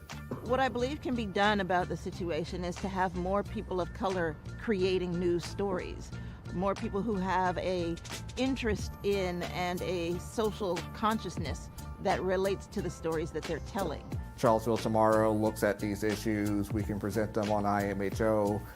Vinegar Hill Magazine can take that a step further, and just together we can just make this thing that can be an example of how we can change the media landscape, how we can be more inclusive to get these voices in, to get these people heard. That's just one thing that doesn't happen in so many places, and it's a shame. We think we live in a society that's very progressive, and we're talking about equity and diversity and inclusion and all these things. Still, the way that black people, and I would say, and I would argue especially black men, are portrayed by the media is incredibly dangerous, and you've seen the sort of tangible violence that it's led to over the past year. The community can support the SIM project by first and foremost giving us an opportunity. We understand that it can be difficult to give trust right now, especially considering the current social and political environment. But this project will only be as successful as the community allows it to be. And so we ask you to give us the opportunity to do the work, critique the work, and make sure that we stay in line with the vision. Another way that the community can get behind the SIM project is through engagement. We want to hear from you. We want to know what you're talking about. We want to put your stories out there. And so whether it's reading the articles written by Charlottesville Tomorrow or Vinegar Hill Magazine, or tuning in to In My Humble Opinion on Sundays on 101.3 Jams from noon to 3 p.m., either way, we want you engaged. We want you to be part of this. The community can also support the SIM project through funding. To learn more about how to support SIM, you can visit our website. Thank you for your support.